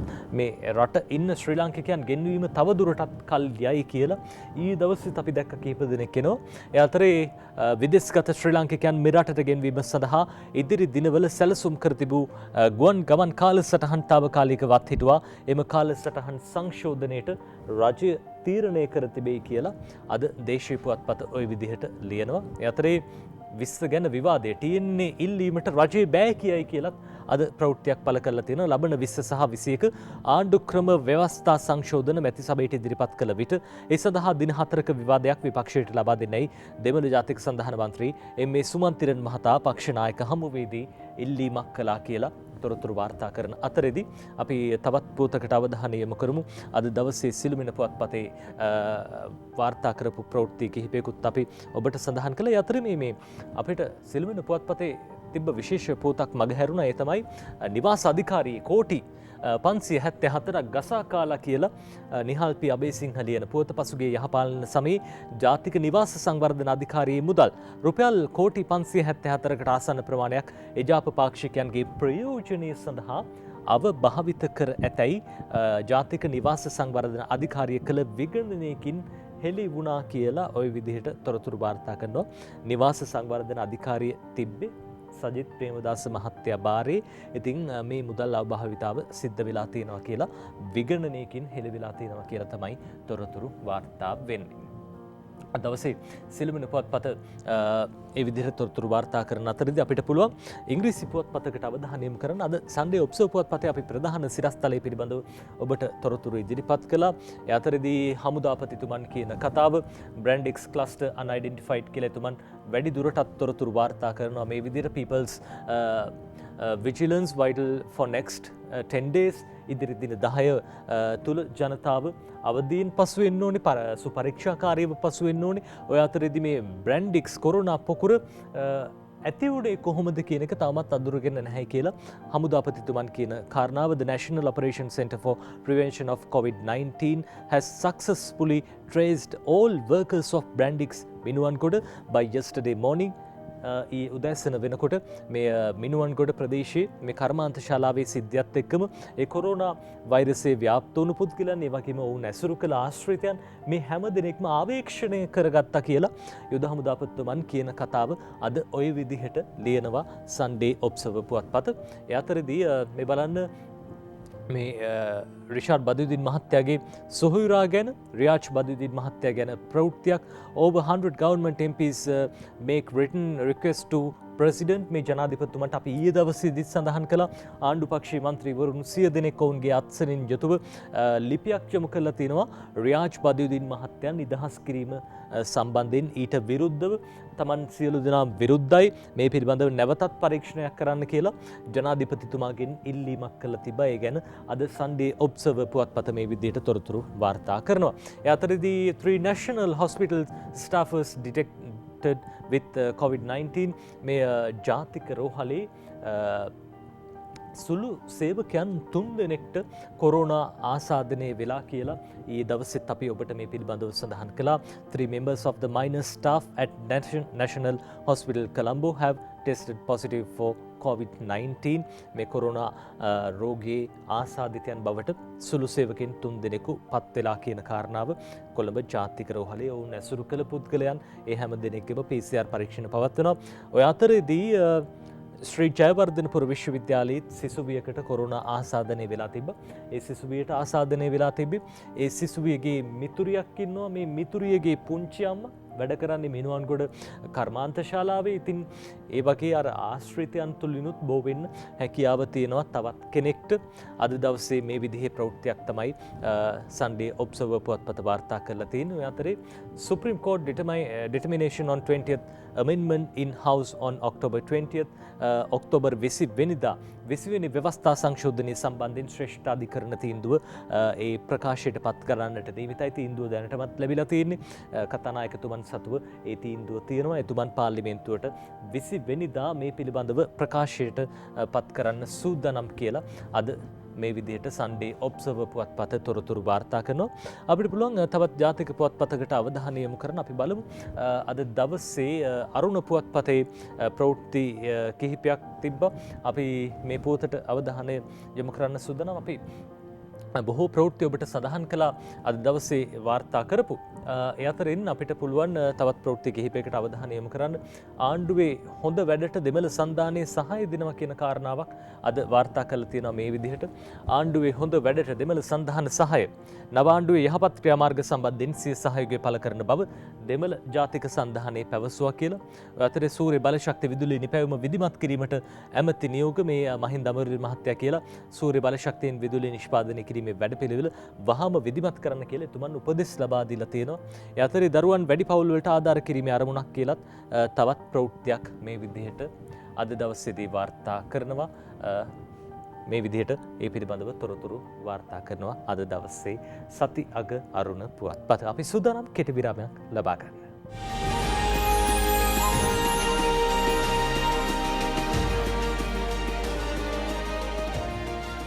ඔබට එකතු වෙන්නේ වීකෙන්ඩ් සන්ෂයින් එක. අද ඉරිදා දවස විවේකයෙන් ගත කරන දවස. හැබැයි අර ඇඳිරි නීති කාල සීමා බල පැවැත්වෙන ප්‍රදේශවල බොහෝ පිරිසක් දැන් නිවෙස් වලට වෙලා ඉන්නේ. ඔය අතරේ ශිෂ්‍යත්ව විභාගය අද ආරම්භ වෙනවා. උදේ 9:30ට ශිෂ්‍යත්ව විභාගයට මුහුණ දෙන්න අපේ පුංචි දුවලා පුතාලා සූදානමින් ඉන්න මොහොතක්. ඒ අතරේ දැන් හෙට දවසේදී අපොස උසස් පෙළ විභාගයත් ආරම්භ වෙනවා. නොවැම්බර් 6 වෙනිදා දක්වා පැවැත්වෙනවා. අද අපි ජාතික පුවත්පත් තොරතුරු ඔබට කියමින් ඉන්න අතරේදී අපි තෝරගන්නවා අද දවසේ සන්ඩේ අයිලන්ඩ් පුවත්පතේ ප්‍රවෘත්තියක්. මේ චීන විශේෂ නියෝජිත පිරිසක් ඉතාමත් දැඩි ආරක්ෂක රැකවල් මැද්දේ කටුනායක ගුවන්තොටුපළින් දිවයිනට පැමිණි බව අද මේ විදිහට තොරතුරු වාර්තා කරන high powered Chinese delegation whisks away on arrival at BIA. The 26-member high powered Chinese delegation which arrived in Colombo on Thursday night was whisked away under a tight security escort. යනුවෙන් තමයි වැඩිදුරටත් මේ පුවත පළ කරලා තියෙන්නේ. චීනයේ පැමිණි පිරිස පිළිගැනීම සඳහා රාජ්‍ය අමාත්‍ය තාරක බාලසූරිය මහතා ඇතුළු පිරිස ගිහිල්ලා තිබ්බා. ඔවුන්ව දැඩි ආරක්ෂිත රැකවල් මැදයේ පරීක්ෂා කිරීම් කටයුතු සිද්ධ කරලා PCR පරීක්ෂණ සිද්ධ කරලා ඒ වගේම දින 14ක නිරෝධායන කාල සීමාවකට යටත් කරලා තමයි මේ සියලු දේවල් සිද්ධ වෙන්නේ කියලා විශේෂයෙන් තොරතුරු වාර්තා කරලා තියෙනවා අද දවසේ සන්ඩේ අයිලන්ඩ් පුවත්පතට. අර සමහර අයගේ විශේෂ අවධානයක් යොමු වුණා මේ විශේෂිත නැත්නම් VVIP පිරිසක් ආවම ඒ අයටත් අර සාමාන්‍ය නීති රීති අදාළමද කියලා ඒ අයටත් අදාළම බව තමයි අද දවසේ ජාතික පුවත්පත මේ විදිහට තොරතුරු වාර්තා කරන්නේ. කොහොමුණත් ඉතින් බෙයිජිං නුවර සිට රෑ 7:40ට තමයි මේ ෆ්ලයිට් එක ඇවිල්ලා තියෙන්නේ. තාරක බාලසූරිය රාජ්‍ය අමාත්‍යතුමන් ඒ වගේම විදේශ ලේකම්තුමන් ජයනාත් කොළඹගේ මහත්තයා ඇතුළු පිරිසක් මේ කටයුත්තට සහභාගී වෙලා තියෙනවා. මොවුන් පිළිගැනීම සඳහා චීන රජයේ ඉහළ පෙළේ දූත පිරිසක් පැමිණීමේ ඒ කටයුත්තත් එක්කම. ඔය අතරේ අපි දකිනවා තවත් ප්‍රවෘත්ති කිහිපයක් සන්ඩේ අයිලන්ඩ් පුවත්පතට වාර්තා කරලා තිනවා. මේ බලන්න මේ I have told everybody expect the Queen of England යනුවෙන් මේ අපේ මුරුත්තෙට්ටුවේ ආනන්ද ස්වාමින් වහන්සේ කියපු කතාවක්. එතුමන් සඳහන් කරපු කාරණාවක් ජනාධිපතිතුමාගෙන් වගේම අගමැතිතුමාගෙන් විශේෂ ඉල්ලීම් කිහිපයකුත් එතුමා උන්වහන්සේ පහුගිය දවස්වල කළා තිබා. I have already told everybody in the higher election of power and there's no one else left to appeal of expect Queen of England he said යනුවෙන් මේ වැඩිදුරටත් අර එතුමා උන්වහන්සේ කරපු කතාවේ වැඩිදුරටත් තොරතුරු සඳහන් කරලා තිබා මේ ඉල්ලීම පිළිබඳව ජනපතිතුමාගෙන් සහ අගමැතිතුමාගෙන්. ඔය අතරේ තවත් ප්‍රවෘත්ති කිහිපයක් අද දවසේදී වාර්තා කරලා තියෙනවා සන්ඩේ ඔබ්සර්වර් පුවත්පත. අපි සන්ඩේ ඔබ්සර්වර් පුවත්පතෙන් පස්සේ සූදානම් අද දවසේ දෙවෙනි පුවත්පතේ අපිට ප්‍රවෘත්ති කිහිපයක් අපි ඔබට ඉදිරිපත් කළා. මේ ප්‍රවෘත්ති අතර සඳහන් වුණු කාරණාවකට අවධානය යොමු කරන්න සූදානම් මේ ජනාධිපතිතුමන් සහ චීන රජයේ ඉහළ පෙළේ දූත කණ්ඩායමේ සමාජිකයෙකු මුණ ගැහිලා තිබ්බා කියලා ඒ පුවතට අපි අවධානය යොමු කළා. ඔය අතරේ දැන් මේ දිවෙන පුවත්පතෙන් පස්සේ අපි සූදානම් තවත් ජාතික පුවත්පතකට අවධානය යොමු කරන්න. මේ තොරතුරු වාර්තා කරන අද දවසේ ජාතික පුවත්පත් සියල්ලම අපි කලිනුත් ඔබට මේ පිළිබඳව සඳහන් කළා. දේශීය පුවත්පතත් තොරතුරු ගණනාවක් වාර්තා කරලා තිබ්බා. දේශීය පුවත්පතේ අර අපි කිව්ව කතාව ගම්පහ සිසුබියන්ට විශේෂ විභාග මධ්‍යස්ථාන පිහිටුවලා තියෙනවා. ඒ පිළිබඳවත් අපි ඔබට සඳහන් කළා. අද දවසේ ජාතික පුවත්පත් සියල්ලම තොරතුරු අපි ඔබට සමීප කළා. බොහෝ ප්‍රවෘත්ති අද දවසේ ජාතික පුවත්පත්වල පළ වෙලා තිබ්බා. අපි කාටුන් බලන්නත් ඕනේ. ඊට කලින් විරාමයක් ලබා ගන්න සූදානම්.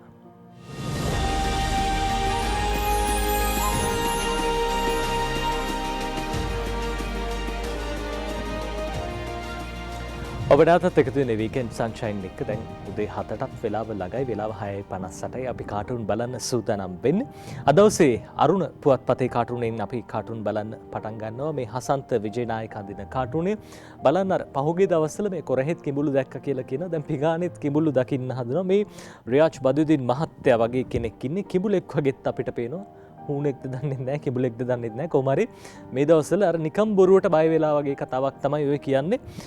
කොරහෙත් කිඹුලු දකින්න එපා පිඟානෙත් කිඹුලු දකින්න එපා කියන කාරණාව අපි මතක් කරනවා. දැන් එතුමා සම්බන්ධ ප්‍රශ්නේ ලොකුවට ඇදගෙන යනවා අපිට පේනවා. හැබැයි ඉතින් අවශ්‍ය ක්‍රියාමාර්ග ඒ නීතිමය කටයුතු සිද්ධ වෙයි. එතුමාව රහස් පොලිසියෙන් නිදහස් කළාට එතුමාට අර නඩු කටයුතු වල ඉන්න නිදහස් වෙන්න බැරි වෙයි කියලා අපි හිතනවා. අද දවසේ සතිය ගරුණ පුවත්පතේ කාටුනේ දැන් අපි දේශීය පුවත්පතේ අසංග ඉන්දු නිල්ගේ හිඩස කාටුනේ බලන්න සූදානම් වෙන්නේ. බලන්න දැන් කොරෝනා ව්‍යාප්තියත් එක්කම මේ කොරෝනා වෛරසයට ජනතාව අහු වෙලා ජනතාව ගිලගෙන තියෙනවා කොරෝනා වෛරසය. හැබැයි ඔය අස්සේ මැති ඇමතිවරු දේශපාලකතුමන්ලා මොකද්ද කරන්නේ? කඩු ෆයිට් කරනවා මේ 20 ගේනවද 19 ගේනවද කියලා තමයි ඒගොල්ලෝ නම් සටන් කරන්නේ. ජනතාව අර කොරෝනා කටටම ගිහිල්ලා මේ ජනතාව අපහසුතාවයට පත් වෙලා ඉන්නේ. ඒත් ඉතින් 19 ගැනයි 20 ගැනයි තමයි දේශපාලකතුමන්ලා කතා වෙන්නේ.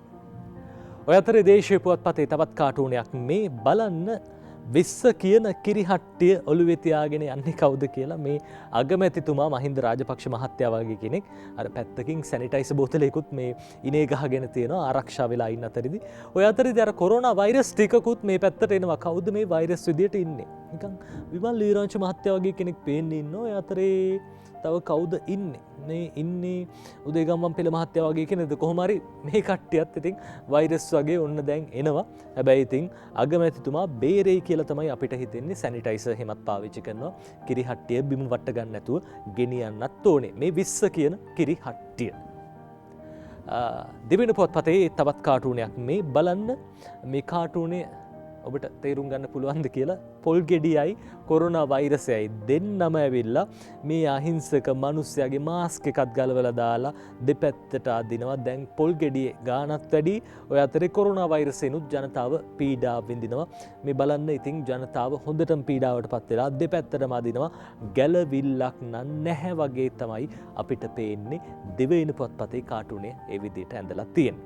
ඊළඟට අපි අද සන්ඩේ මෝනිින් පුවත්පතේ කාටුනේ තෝරගන්නවා. මේ බලන්න සන්ඩේ මෝනිින් පුවත්පතේ කාටුනේ ඔය රේල් ට්‍රැක් දෙකක් වගේ තියෙනවා. එක පැත්තකට යන ට්‍රැක් එකකුත් තියෙනවා. තව පැත්තකින් එන එකකුත් තියෙනවා. බලන්න දැන් මේ කෝච්චි දෙක හැප්පෙයිද? එක කෝච්චියක් නම් ගහලා තියෙනවා ජපාන් ලයිට් රේල් කියලා. අනිත් පැත්තෙන් චයිනා කියලා ගහගෙන එනවා රතු පාට දුම්රිය. දැන් අපි දන්නවා ජපානයේ අර ලයිට් රේල් ප්‍රොජෙක්ට් එක ටික කාලයකට හෝල්ඩ් කරලා නැත්නම් අත්හිටුවලා තියෙන්නේ. ජපානයේ සමාගමේ පිළිබඳව ලිපියකුත් ලියලා ජනාධිපතිතුමන්ට එවලා තිබ්බා. දැන් ජනාධිපතිතුමන් ඒ කෝච්චිය නවත්තගෙන අතරේදී කොළ පාට කොඩිය පෙන්නලා චීනේ දුම්රියට යන්න දෙනවා වගේ තමයි අපිට පේන්නේ. චීනේ සහාය අරගෙන මේ ප්‍රොජෙක්ට් එක කරයිද? චීනේ දුම්රිය ලංකාවට එයිද කියලා තමයි දැන් මේ වෙනකොට සැකයක් තියෙන්නේ. කොහොම වුණත් ඉතින් මොන රටෙන් හරි ආධාර උපකාර අරගෙන අපේ රට සංවර්ධනය වෙන්නයි ඕනේ. චීනෙන් ගත්තත් ජපානෙන් ගත්තත් රට ඉස්සරහට යනවා නම් ඉතින් අපිට කිසි ප්‍රශ්නයක් ගැටලුවක් නැහැ. සිළුමිණ පුවත්පතේ කාටුනේ මේ බලන්න ඉඩික්ලික් අඳින කාටුනේ මේ විනය කියන දේ තියාගෙන තමයි විනය කියන පලිහ තමයි මේ තියෙන්නේ. ශ්‍රී ලංකා කියලා ලියපු කලිසමකුත් ඇඳගෙන ඉන්නවා. ශ්‍රී ලංකාවේ ඉන්න අපේ ජනතාව විනය කියන පලිහ පාවිච්චි කරලා කොරෝනා මර්ධනය කරගත්තොත් ඉතින් අනාගතයක් තියෙයි. නැත්තම් ඉතින් ඇමරිකාවට ඉන්දියාවට වෙච්ච දේ අපිටත් වෙයි කියලා තමයි අද එඩික්ලික් ඔය විදිහට කාටුනෙන් ඇඳලා තියෙන්නේ. සිළුමිණ පුවත්පතේ මේ කාටුනයත් එක්කම අද දවසේ කාටුන් තොරතුරු කාටුන් බලලා අවසන් කරන්න අපි සූදානම් වෙන්නේ. අපි විරාමයක් අරගෙන විශේෂ සාකච්ඡාවකට යොමු වෙන සූදානම් රැඳී සිටින්න වීකෙන්ඩ් සන්ෂයින් සමග.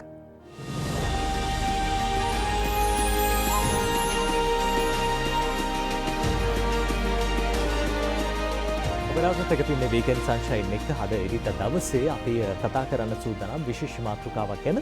අපි දන්නවා රටක් ලෝකයක් සංවර්ධනය වෙනකොට අර සංවර්ධනයත් එක්කම ඇතිවෙන තවත් ගැටලුවක් තමයි අර මේ කැලිකස්සල ගැටලුව. අපේ රටටත් මේක ලොකු ප්‍රශ්නයක් වෙලා තිබ්බා. කැලිකස්සල ගත්තහමත් දැන් එන්න කාර්මීකරණය වුණාම මේ ඉලෙක්ට්‍රොනික අපද්‍රව්‍ය e-waste එහෙම වැඩි වෙනවා. මේ දේවල් කළමනාකරණය කරන්නේ කොහොමද? අපි සූදානම් මේ ගැන කතා කරන්න මේ ඉදිරි අඩහෝරාවේදී අපි මැදිරියට ආරාධනා කළේ පිළිබඳව විශේෂිත චරිතයකට. එතුමන් මධ්‍යම පරිසර අධිකාරිය නියෝජනය කරන්නේ මධ්‍යම පරිසර අධිකාරී උපද්‍රවකාරී අපද්‍රව්‍ය සහ රසායනික ද්‍රව්‍ය කළමනාකරණය පිළිබඳව අධ්‍යක්ෂතුමන් අජිත් වීරසුන්දර මහත්මයා අපිත් එක්ක ඉන්න. ඔබතුමන්ට සුබ දැසනක්. සුබ දැසනක්.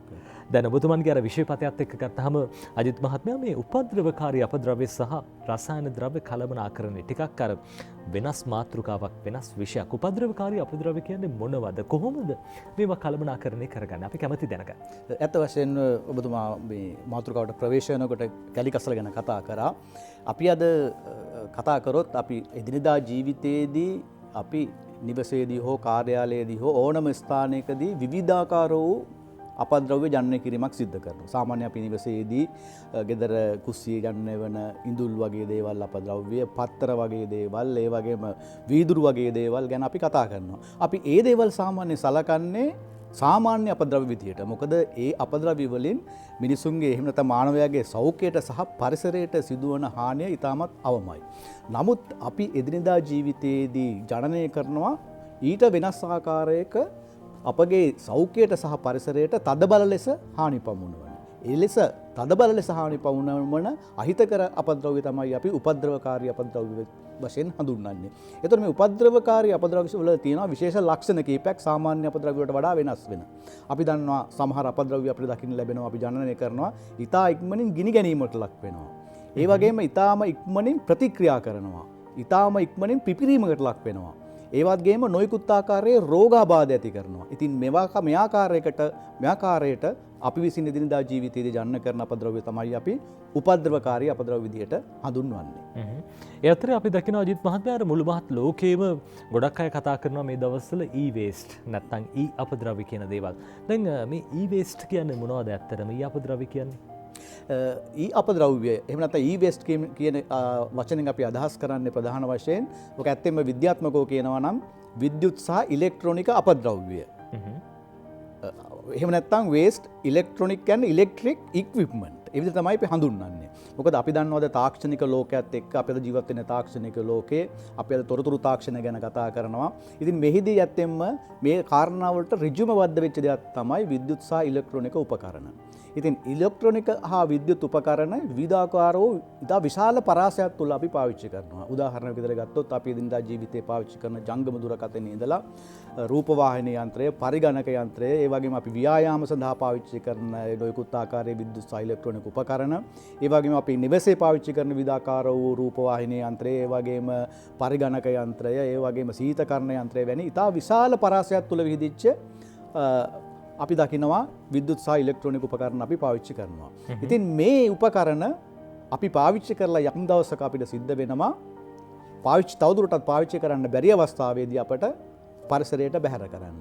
එසේ පරිසරයට බැහැර කරන අපිට පාවිච්චි කරන්න බැරි තාක්ෂණයේ යල්පැන ගිය හෝ නැවත අලුත් වැඩියා කරලා පාවිච්චි කරන්න බැරි විද්‍යුත් සහ ඉලෙක්ට්‍රොනික උපකරණ තමයි අපි ඉලෙක්ට්‍රොනික අපද්‍රව්‍ය විදිහට හඳුන්වන්නේ.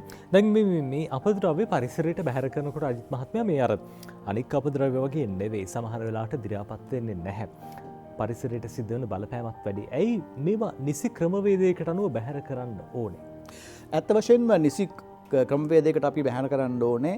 අද අපේ රටේ පමණක් නෙමෙයි ලෝකයේ දියුණු යයි පවසන රටවල පවාද ඉලෙක්ට්‍රොනික අපද්‍රව්‍ය කළමනාකරණය කිරීම ගැටලුකාරී තත්ත්වයකට පත් වෙලා තියෙනවා. උදාහරණයක් විදිහට ගත්තොත් අපි අද ලෝකය ගැන කතා කරොත් ලෝකය 2019 වසරේදී ජනනය කරලා තියෙනවා මෙට්‍රික් ටොන් 54කට ආසන්න මිලියන මෙට්‍රික් ටොන් මිලියන 54කට ආසන්න ඉලෙක්ට්‍රොනික අපද්‍රව්‍ය ප්‍රමාණයක්. ඉතින් අපිට හිතා ගන්න පුළුවන් කොච්චර විශාල ප්‍රමාණයක්ද කියලා. ඒ වගේම ශ්‍රී ලංකාව 2019 වසරේදී ජනනය කරලා තියෙනවා සාමාන්‍යයෙන් ටොන් 20000කට වඩා බදක් වැඩි ප්‍රමාණයක්. ඉතින් මේ 20000 පරිසරයට ගියොත් මම හිතන්නේ පරිසරයට වෙන හානිය ඉතා විශාලයි. ඊට හේතුවක් තියෙනවා. අපි දන්නවා අපි විද්‍යාව ඉගෙන ගන්නකොට ඉස්කෝලවලදී අපි ඉගෙන ගන්නවා ආවර්තක වගුව ගැන. ආවර්තක වගුව හයිඩ්‍රජන් වලින් පටන්ගෙන 110කට අයි සංඛ්‍යාවකින් යුක්ත මූලද්‍රව්‍ය ගැන අපි කතා කරනවා රසායන විද්‍යාවෙන්.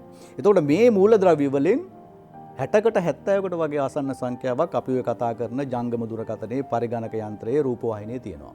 ඉතින් මේ අතර තියෙනවා මං ඉස්සෙල්ලා කිව්ව විදිහට අපගේ සෞඛ්‍යයටයි පරිසරයටයි තදබල ලෙස හානි කරන නොයෙකුත් ආකාරයේ ලෝහ වර්ග සහ රසායනික ද්‍රව්‍ය. උදාහරණයක් විදිහට අපි ගත්තොත් ඒ උපකරණ වල තියෙනවා අපි කතා කරන බැරලෝහ කියලා ලෝහ වර්ගයක්. අවර්තවක තියෙන ලෝහ. ඉතින් ඒකට උදාහරණයක් විදිහට ගත්තොත් අපි රසදිය, මර්කරි, කැඩ්මියම් වගේ ආසනික් වගේ දේවල්. ඉතින් මේ දේවල් පරිසරයට නිකුත් වුණොත් තදබල ලෙස මං ඉස්සරක විදිහට සෞඛ්‍යයට සහ පරිසරයට බලපෑම් ඇති කරනවා.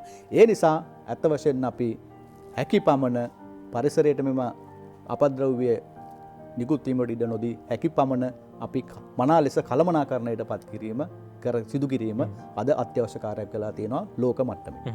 හොඳයි, ඒ නිසාම තමයි දැන් මධ්‍යම පරිසර අධිකාරිය අපි දැක්ක පහුගිය දවස්වල විශේෂම නිවේදනය කරනවා අර ගෙදර ඊවේස්ට් නැත්නම් ඊ අපද්‍රව්‍ය තියෙනවා නම් ළඟම තියෙන තැපැල් කාර්යාලයට ගෙනල්ලා බාර දෙන්න කියලා. මේ වැඩපිළිවෙල ක්‍රියාත්මක කරන්න ඇයි හේතු වුනේ? මොකද්ද ඇත්තට මේකේ හේතුව? ඇත්තෙන්ම මේ වසරේ ඇත්තටම අපි ඔක්තෝබර් මාසයේ 5 වෙනි දින සිට 10 වෙනිදා දක්වා අපි ප්‍රකාශයට පත් කරා ඉලෙක්ට්‍රොනික උපකරණ අපද්‍රව්‍ය එකතු කිරීමේ සතිය විදිහට. ඇත්තෙන්ම මේ සතිය තුල අපි බලාපොරොත්තු වුණේ ඇත්තටම විශේෂයෙන්ම අපේ විශේෂ අවධානය යොමු කරේ අපගේ මේ රට තුල සිටින ජීවත් වෙන ජනතාවගේ නිවාස තුල ජනනය වන ඉලෙක්ට්‍රොනික අපද්‍රව්‍ය ටික ප්‍රතිචක්‍රීකරණය සඳහා එහෙම නැත්නම් කළමනාකරණය සඳහා ලබා ගැනීම. සාමාන්‍ය අපි අත්දැකීමෙන් දන්න දෙයක් තමයි අපි සාමාන්‍ය විද්‍යුත් සෝ ඉලෙක්ට්‍රොනික උපකරණයක් මිලදී ගන්නකොට යම්කිසි ආකාරයකට වැඩි බයක් දරලා තමයි මිලදී ගන්න. එතකොට අපේ ජනතාවගේ සිතසතන් තුල තියෙනවා මේක ඉතා වටිනවා. ඒ නිසා අපද්‍රව්‍යයක් විදිහට Tamanට පාවිච්චි කරන්න බැරි තත්ත්වයටපත් උනත් ඒ උපකරණ නිවාස තුල තබාගෙන සිටිනවා, බැහැර කරන්නේ නැහැ, ප්‍රතිචක්‍රීකරණයට හෝ කළමනාකරණයට යොමු කරන්නේ නැහැ. මොකද අධික වටිනාකමක් දීලා මිලදී ගත්ත නිසා. ඉතින් මේ සතිය තුල අපි විශේෂයෙන් බලාපොරොත්තු වෙන්නේ එවැනි තත්ත්වයේ නිවාස තුල තියෙන එවැනි ඉලෙක්ට්‍රොනික උපකරණ දැනුවත් කිරීම හරහා මහ ජනතාව ප්‍රතිචක්‍රීකරණයට එහෙම නැත්නම් කළමනාකරණයට නිවාස තුලින් එළියට ගැනීම තමයි අපේ මූලික අරමුණ උනේ. සමහරලාට අර නැවත පාවිච්චි කරන්නෙත් නෑ, අර ගෙදර තියාගෙන ඉන්නවා මේ දේවල් වලට කරන්න දෙයක් දන්නේ නැති පිරිසක් හිටියේ. ඉතින් ඒ නිසාම තමයි දැන් ඔබතුමන්ලා වැඩපිළිවෙල සිදු කළේ. කොහොමද ලැබුණු ප්‍රතිචාරය? එහෙම දැන් බොහෝ පිරිසක් ගෙනල්ලා දීලා තිබ්බද? කොයි ආකාරයෙන්ද ඒ කටයුතු සිද්ධ වුනේ? ඇත්ත වශයෙන්ම අපි සාමාන්‍ය වසර දෙකකට පමණ වතාවක් මෙවැනි වැඩසටහන් සිද්ධ කරනවා. අපි 2014 වසරේදී මෙවැනි වැඩසටහන සිද්ධ කරා. එහිදී අපිට ටොන් 350කට ආසන්න සංඛ්‍යාවක් අපිට ඉලෙක්ට්‍රොනික අපද්‍රව්‍ය එකතු කිරීමට හැකියාව ලැබුණා. ඒ වගේම 2016 වසරේදී අපි මෙවැනි වැඩසටහනක් ක්‍රියාත්මක කරා. එහිදී අපිට ටොන් 75කට ආසන්න ප්‍රමාණයක් ඉලෙක්ට්‍රොනික අපද්‍රව්‍ය එකතු කරගන්න හැකි වුණා. මේ වසරේදී අපි තාම ඇත්තෙම ගණනය කිරීමට තාම හැකියාවක් තිබුණේ නැහැ. මොකද සිකුරාදා දවස් වෙනකොට තමයි මේ වැඩසටහන අවසන් වුණේ. ඉතින් මෙහිදී ඇත්තටම ප්‍රතිචාරය තාමත් ඉහළයි. මම හිතන්නේ මේ සැරේ පොඩ්ඩක් ඉලෙක්ට්‍රොනික අපද්‍රව්‍ය එකතු වීම අඩුවීමක් සිද්ධ වුණා. මොකද මම ඉස්සෙල්ලා ප්‍රකාශ කරපු විදිහට අපි නිවාස මට්ටමින් තමයි අපද්‍රව්‍ය එකතු කිරීමක් සිද්ධ කරේ. නමුත් ඒ වගේම රට තුල උද්ගත වෙච්ච හදිසි උද්ගත වෙච්ච තත්ත්වයක් එක්ක අපිට සමහර සීමාවන් යටතේ තමයි සිද්ධ කරන්න උනේ. සමහර දිස්ත්‍රික්කවල අපිට මේ වැඩසටහන ක්‍රියාත්මක කරන්න හැකියාවක් ලැබුණේ නැහැ. නමුත් මම හිතන්නේ මහ ජනතාවගේ ප්‍රතිචාරය ඉතා ඉහළයි. මම හිතන්නේ අපි වැඩසටහන ඉතාමත් සාර්ථකයි. දැන් අජිත් මහත්මයා අපිට තව බොහෝ දේවල් කතා කරන්න තියෙනවා. දැන් මේ විදිහට එකතු කරගන්න අපද්‍රව්‍ය වලට ඊළඟට මොකද කරන්නේ කියලා. අපි සූදානම් විරාමයක් ලබා ගන්න. විරාමයෙන් පස්සේ අපි කතා කරමු ඒ තොරතුරු.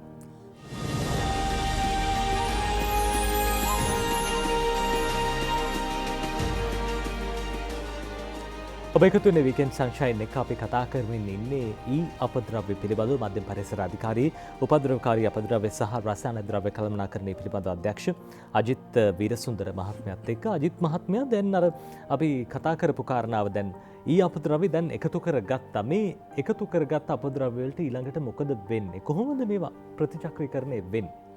ඇත්ත වශයෙන්ම අපි ඉලෙක්ට්‍රොනික සහ විද්‍යුත් අපද්‍රව්‍ය විදිහට එකතු කරන අපද්‍රව්‍ය තුල අපි කතා කරන ඉලෙක්ට්‍රොනික සහ විද්‍යුත් අපද්‍රව්‍ය පමණක් නෙමෙයි තියෙන්නේ. ඕක ඇත්තෙන්ම අපද්‍රව්‍ය වල සංයෝගයක් විදිහට තමයි තියෙන්නේ. මොකද උතන අපි දකින්නවා ප්ලාස්ටික් වර්ග.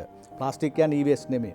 ඒ වගේම යකඩ වර්ග දේවල්, ලෝහ වර්ග තියෙන්න, තඹ තියෙන්න පුළුවන්. ඒ දේවල් අපි විද්‍යුත් අපද්‍රව්‍ය විදිහට සලකන්නේ නැහැ. විද්‍යුත් අපද්‍රව්‍ය විදිහට සලකන්නේ ඔය වගේ තියෙන අපි හිතු පරිපතයක් තියෙනවා නම් පරිපත වගේ දේවල්, එතකොට හાર્ඩ් ඩිස්ක් එක වගේ දේවල්, ඒ වගේ දේවල් තමයි අපි විද්‍යුත් අපද්‍රව්‍ය විදිහට සලකන්නේ. එතකොට ඇත්තම පළවෙනිම කරන්නේ අපි ඔය භාණ්ඩවල තියෙන විද්‍යුත් අපද්‍රව්‍ය නොවන කොටස වෙන් කරනවා. මොකද වෙන් කරලා ඒ ටික අපේ රට තුල අපිට ප්‍රතිචක්‍රීයකරණය කිරීමේ හැකියාවක් තියෙනවා. ඉතින් එවැනි ප්ලාස්ටික් වර්ග වලට වගේ විශේෂිත ප්ලාස්ටික් වර්ග තමයි පාවිච්චි කරන්නේ විද්‍යුත් උපකරණවල.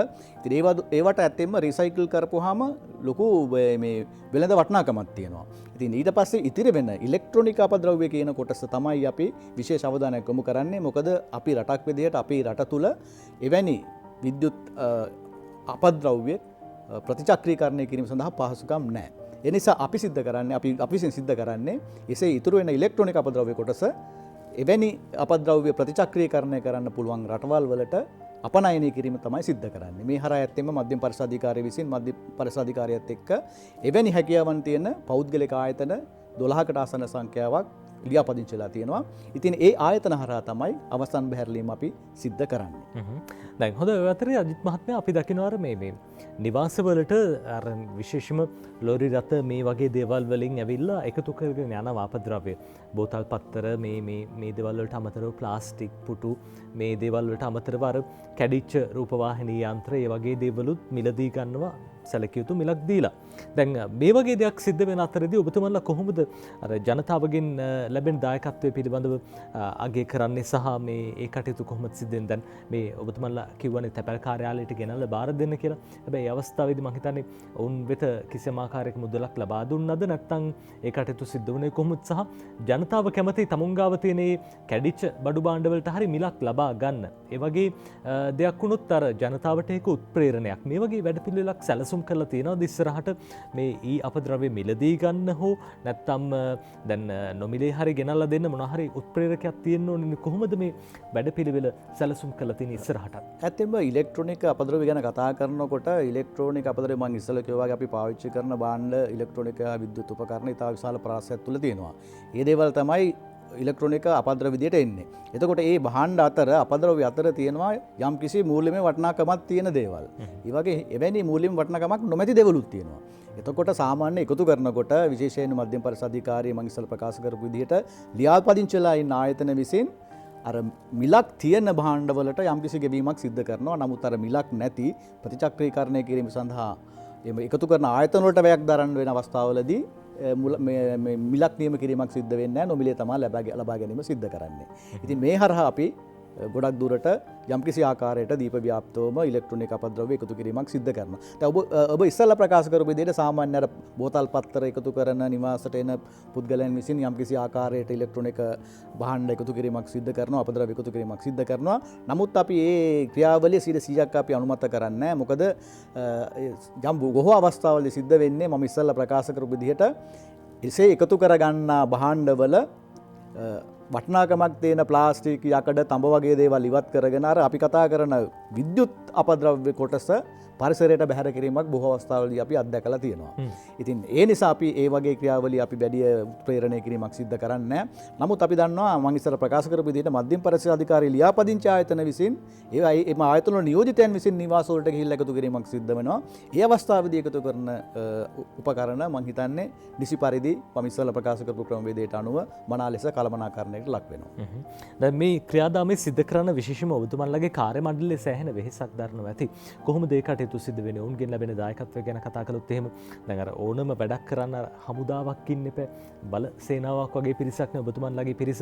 මධ්‍ය පරිසර අධිකාරියේ පිරිසවල දායකත්වයෙන් තමයි මේ වැඩ කටයුතු සිද්ධ වෙන්නේ. කොහොමද මේ පිරිසේ කටයුතු සිද්ධ වෙන්නේ? ඇත්තටම ඉතාමත් සාර්ථකයි. මගේ අංශයේ මම නියෝජනය කරන නිලධාරී මහත්මයන් සියලු දෙනාම ඍජු කැපවීමෙන් මම හිතන්නේ දෙන්න පුළුවන් උපරිම දායකත්වය ලබා දෙනවා. නමුත් විශේෂයෙන් මේදී සඳහන් කරන්න අවශ්‍යයි මධ්‍යම පරිසර අධිකාරිය කියන්නේ පරිසරය කළමනාකරණය කිරීම සඳහා තිබෙන ප්‍රධානම නියාමන ආයතනය ලංකාවේ. ඉතින් මෙහිදී ඇත්තෙන්ම අපි දැන් උදාහරණයක් විදිහට ගත්තොත් අපි ඇත්තෙන්ම ඉලෙක්ට්‍රොනික අපද්‍රව්‍ය හා උපද්‍රවකාරී අපද්‍රව්‍ය රට තුළ ජන්‍ය වෙන අපද්‍රව්‍ය කළමනාකරණය කිරීම සඳහා අදාළ වන නීතිමය ප්‍රතිපාදන ක්‍රියාත්මක කිරීම තමයි මධ්‍යම පරිසර අධිකාරිය විසින් සිද්ධ කරන්නේ. ඉතින් ඊට එහා ගිහිල්ලා තමයි අපි මේ ආකාරයට විද්‍යුත් අපද්‍රව්‍ය එකතු කිරීමේ ක්‍රියාවලිය සිද්ධ කරනවා. නමුත් ඒක ඍජුවම අපේ අර වපසරිය තුළට නීතිමය ප්‍රතිපාදන තුළට එකතු වෙන්නේ නැහැ. මොකද අපේ කාර්යභාරය වෙන්නේ එසේ ජනනය වන අපද්‍රව්‍ය මනා ලෙස කළමනාකරණය කිරීම සඳහා අදාළ ආයතන යොමු කරන එක. ඉතින් ඒක නියාමනය කරන එක. ඒදී හරියට සිද්ධ වෙන්නේ නැත්නම් නීතිමය පියවර ගැනීම වගේ දේවල්. නමුත් ඒ කර්තව්‍යයට එහා ගිහිල්ලා තමයි අපි මෙවැනි සති දෙක තුන මේ අපි ප්‍රකාශයට පත් කරලා විද්‍යුත් උපකරණ ඒ වගේ වෙනත් අපද්‍රව්‍ය එකතු කිරීම සිද්ධ කරන්නේ. හොඳ දැන් ඔබතුමන් අර සඳහන් කළා නීතිමය පසුබිමක් පිළිබඳව විශේෂම නීතිමය ක්‍රියාමාර්ග ගැනීමේ කටයුතු සිද්ධ කරන්න ඔබතුමන්ලා කටයුතු කරනවා කියන කාරණාව. දැන් අපි හිතමු කෙනෙක් දැන් විද්‍යුත් අපද්‍රව්‍ය කොහේ හරි තැනක නිදැල්ලි දාලා යනවා. අර අපි දකින පාර දෙපැත්තේ සමහරලාට කුණු ගොඩවල් ගොඩ ගහන අවස්ථා තියෙනවා. මේ වගේ සිදුවීම් අපිට අනන්ත අප්‍රමාණව වාර්තා වෙලා තියෙනවා. දැන් මේ වගේ ඊ අපද්‍රව්‍ය නිසි ක්‍රමවේදයකින් තොරව බැහැර කරන පිරිස් වලට මොකක් හරි නීතිමය තත්ත්වයක් තියෙනවද උන්ට දඩුවම් කරන්න නැත්නම් මොනවාද ඒ සම්බන්ධයෙන් ඔබතුමන්ලා අනුගමනය කරන ක්‍රියාමාර්ග? ඇත්ත වශයෙන්ම ජාතික පාරිසරික පනත මධ්‍යම පරිසරික පිහිටුලා තියෙන ජාතික පාරිසරික පනතෙන් ඒ පනත තමයි ලංකාවේ තියෙන ප්‍රධානතම පරිසරය කළමනාකරණය කිරීමට අදාළ වන නීතිමය ලියවිල්ල. එම නීතිමය ලියවිල්ලෙන් අපිට මධ්‍යම පරිසර අධිකාරියට විශේෂයෙන්ම ප්‍රතිපාදන සපයලා තියෙනවා, රෙගුලාසි සපයලා තියෙනවා මං ඉස්සලා කතා කරපු උපද්‍රවකාරී අපද්‍රව්‍ය කළමනාකරණය කිරීම සම්බන්ධව. එතකොට අපි කතා කරපු විදිහට උපද්‍රවකාරී අපද්‍රව්‍ය විදිහට තමයි ඉලෙක්ට්‍රොනික අපද්‍රව්‍යත් සලකන්නේ. එතකොට ඒ ආකාරයට එම නීතිමය ප්‍රතිපාදන වලට අනුව කිසිදු පුද්ගලයෙකුට හැකියාවක් නැහැ බාහිර පරිසරයට උපද්‍රවකාරී අපද්‍රව්‍යයක් නිකුත් කරන්න. එසේ නිකුත් කරොත් අපිට ප්‍රතිපාදන තියෙනවා ජාතික පරිසර පනත යටතේ නීතිමය පියවර ගන්න මැජිස්ට්‍රේට් උසාවියේ අපිට නඩුවක් ගොනු කරලා ඒ පුද්ගලයාට එරෙහිව එහෙම නැත්නම් ආයතනයට එරෙහිව නීතිමය කටයුතු කරන්න. හොඳයි. දැන් අර මේ අජිත් මහත්මයා අපි දකිනවා විශේෂයෙන්ම දැන් ඔය ස්වයං රැකියා සිද්ධ කරන පිරිස් වලට ඔය අර ඊ අපද්‍රව්‍ය වලින් ලබා ගන්න ඇතැම් මූලද්‍රව්‍යයන් අවශ්‍ය වෙලා තියෙනවා. තඹ වගේ ගත්තොත් එහෙම තඹ කර්මාන්තයේ නිරත වෙන බොහෝ පිරිසක් ඉන්නවා. දැන් ඔබතුමන්ලා ඔය විදිහට එකතු කරගන්න අපද්‍රව්‍ය ඉදිරි අනාගතයේදී කොයි විදිහටද පාවිච්චි කරන්න බලාපොරොත්තු වෙන්නේ? දැන් මෙවරත් තැපැල් කාර්යාලවලට සැලකිය යුතු පිරිසක් ඔවුන්ගේ ඊ අපද්‍රව්‍ය ගෙනල්ලා බාර දුන්නානේ. මේ දේවල් අර ප්‍රතිචක්‍රීකරණය කරන්න ලබා දෙනවද? ඒ තුලින් අර ආදායම උත්පාදනයට ඔබතුමන්ලා පෙළඹෙනවද? කොහොමද ඒ කටයුතු? ඇත්තෙන්ම අපි ප්‍රකාශ කරොත් අපි කතා කරන විද්‍යුත් අපද්‍රව්‍ය තුළ ඉතා වටිනා ලෝහ වර්ග තියෙනවා. මම උදාහරණයක් විදිහට ගත්තොත් සාමාන්‍ය අපි පාවිච්චි කරන ජංගම දුරකථන මිලියනයක් ගත්තොත් මිලියනය තුල තියෙනවා අපිට ලබා ගන්න පුළුවන් ප්‍රතිචක්‍රීකරණය හරහා කොප කිලෝග්‍රෑම් එහෙම නැත්නම් තඹ කිලෝග්‍රෑම් 16ක්. ඒ වගේම රිදී කිලෝග්‍රෑම් 350ක්. ඒ වගේ අපි කතා කරන රත්තරන් ඉතා වටිනා ලෝහයක් රත්තරන් කිලෝග්‍රෑම් 34ක් අපිට ලබා ගන්න පුළුවන් ජංගම දුරකථන මිලියනයක් තුලින්. ඉතින් අද ලෝකයේ බොහෝ රටවල් ඉලෙක්ට්‍රොනික අපද්‍රව්‍ය බාහිර පරිසරයට නිකුත් කිරීම සිද්ධ කරන්නේ එකතු කරලා මේ අපි කතා කරන විශාල වටිනාකමෙන් යුක්ත ලෝහ වර්ග ලබා ගැනීම සිද්ධ කරනවා. අපි දන්නවා මේ හැම දෙයක්ම අපිට ලබා දෙන්නේ මේ ලෝහ වර්ග රසායනික ද්‍රව්‍ය හැම දෙයක්ම ලබා දෙන්නේ අපගේ පරිසරයෙන්.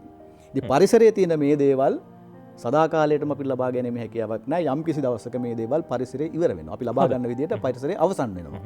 එතකොට අපිට සිද්ධ වෙනවා මේ ආකාරයට අපි පාවිච්චි කරන භාණ්ඩ තුල තියෙන එමනි වටිනා දේවල් නැවත නැවත ලබාගෙන පරිහරණය කරන්න. හොඳයි අජිත් මහත්මයා අපි තාමත්ම කෙටියෙන් කියමු ජනතාවට කොහොමද සම්බන්ධ වෙන්න පුළුවන් දුරකථන අංකයක් තියෙනවද? ඔව් ඇත්තේම දුරකථන අංකයක් තියෙනවා. අපි මෑතකදී ලබාගත් අංක 4කින් යුක්ත දුරකථන අංකයක් 1981. අපි 1981. හැබැයි අංකය ලබා ගන්නට විශේෂ හේතුවක් තියෙනවා. මොකද මධ්‍යම පරිසර අධිකාරියේ මුල් වලට පිහිටවන ලද්දේ 1981. ඒ ප්‍රතිචාරකරණ තමයි ওই අංකය අපි ලබා ගත්තේ 1981. මේ දුරකථන අංකයට අමතරව ඒ පිළිබඳව ජනතාවට ඔබට තොරතුරු දැනගන්න පුළුවන් මධ්‍යම පරිසර අධිකාරියෙන් මේ කටයුතු සිද්ධ වෙන්නේ කොහොමද කියලා අපි සූදානම් සාකච්ඡාව අවසන් කරන්න අපිත් එක්ක එකතුනේ මධ්‍යම පරිසර අධිකාරිය නියෝජනය කරමින් උපද්‍රවකාරී අපද්‍රව්‍ය සහ රසායන ද්‍රව්‍ය කළමනාකරණය පිළිබඳව අධ්‍යක්ෂතුමන් අජිත් වීරසුන්දර මහත්මයා ඔබතුමන්ට බෙහෙවින්ම ස්තුතියි අපිත් එක්ක එකතු වුණාට. ස්තුතියි. හොඳයි අපි අදට ඔබෙන් වීකෙන්ඩ් සන්ෂයින් තුලින් සමුගන්න සූදානම්. යලිත් අපි ඔබව මුණ ගැහෙන්නේ ලබන සෙනසුරාදා උදේ 6ට. සුබ දවසක්.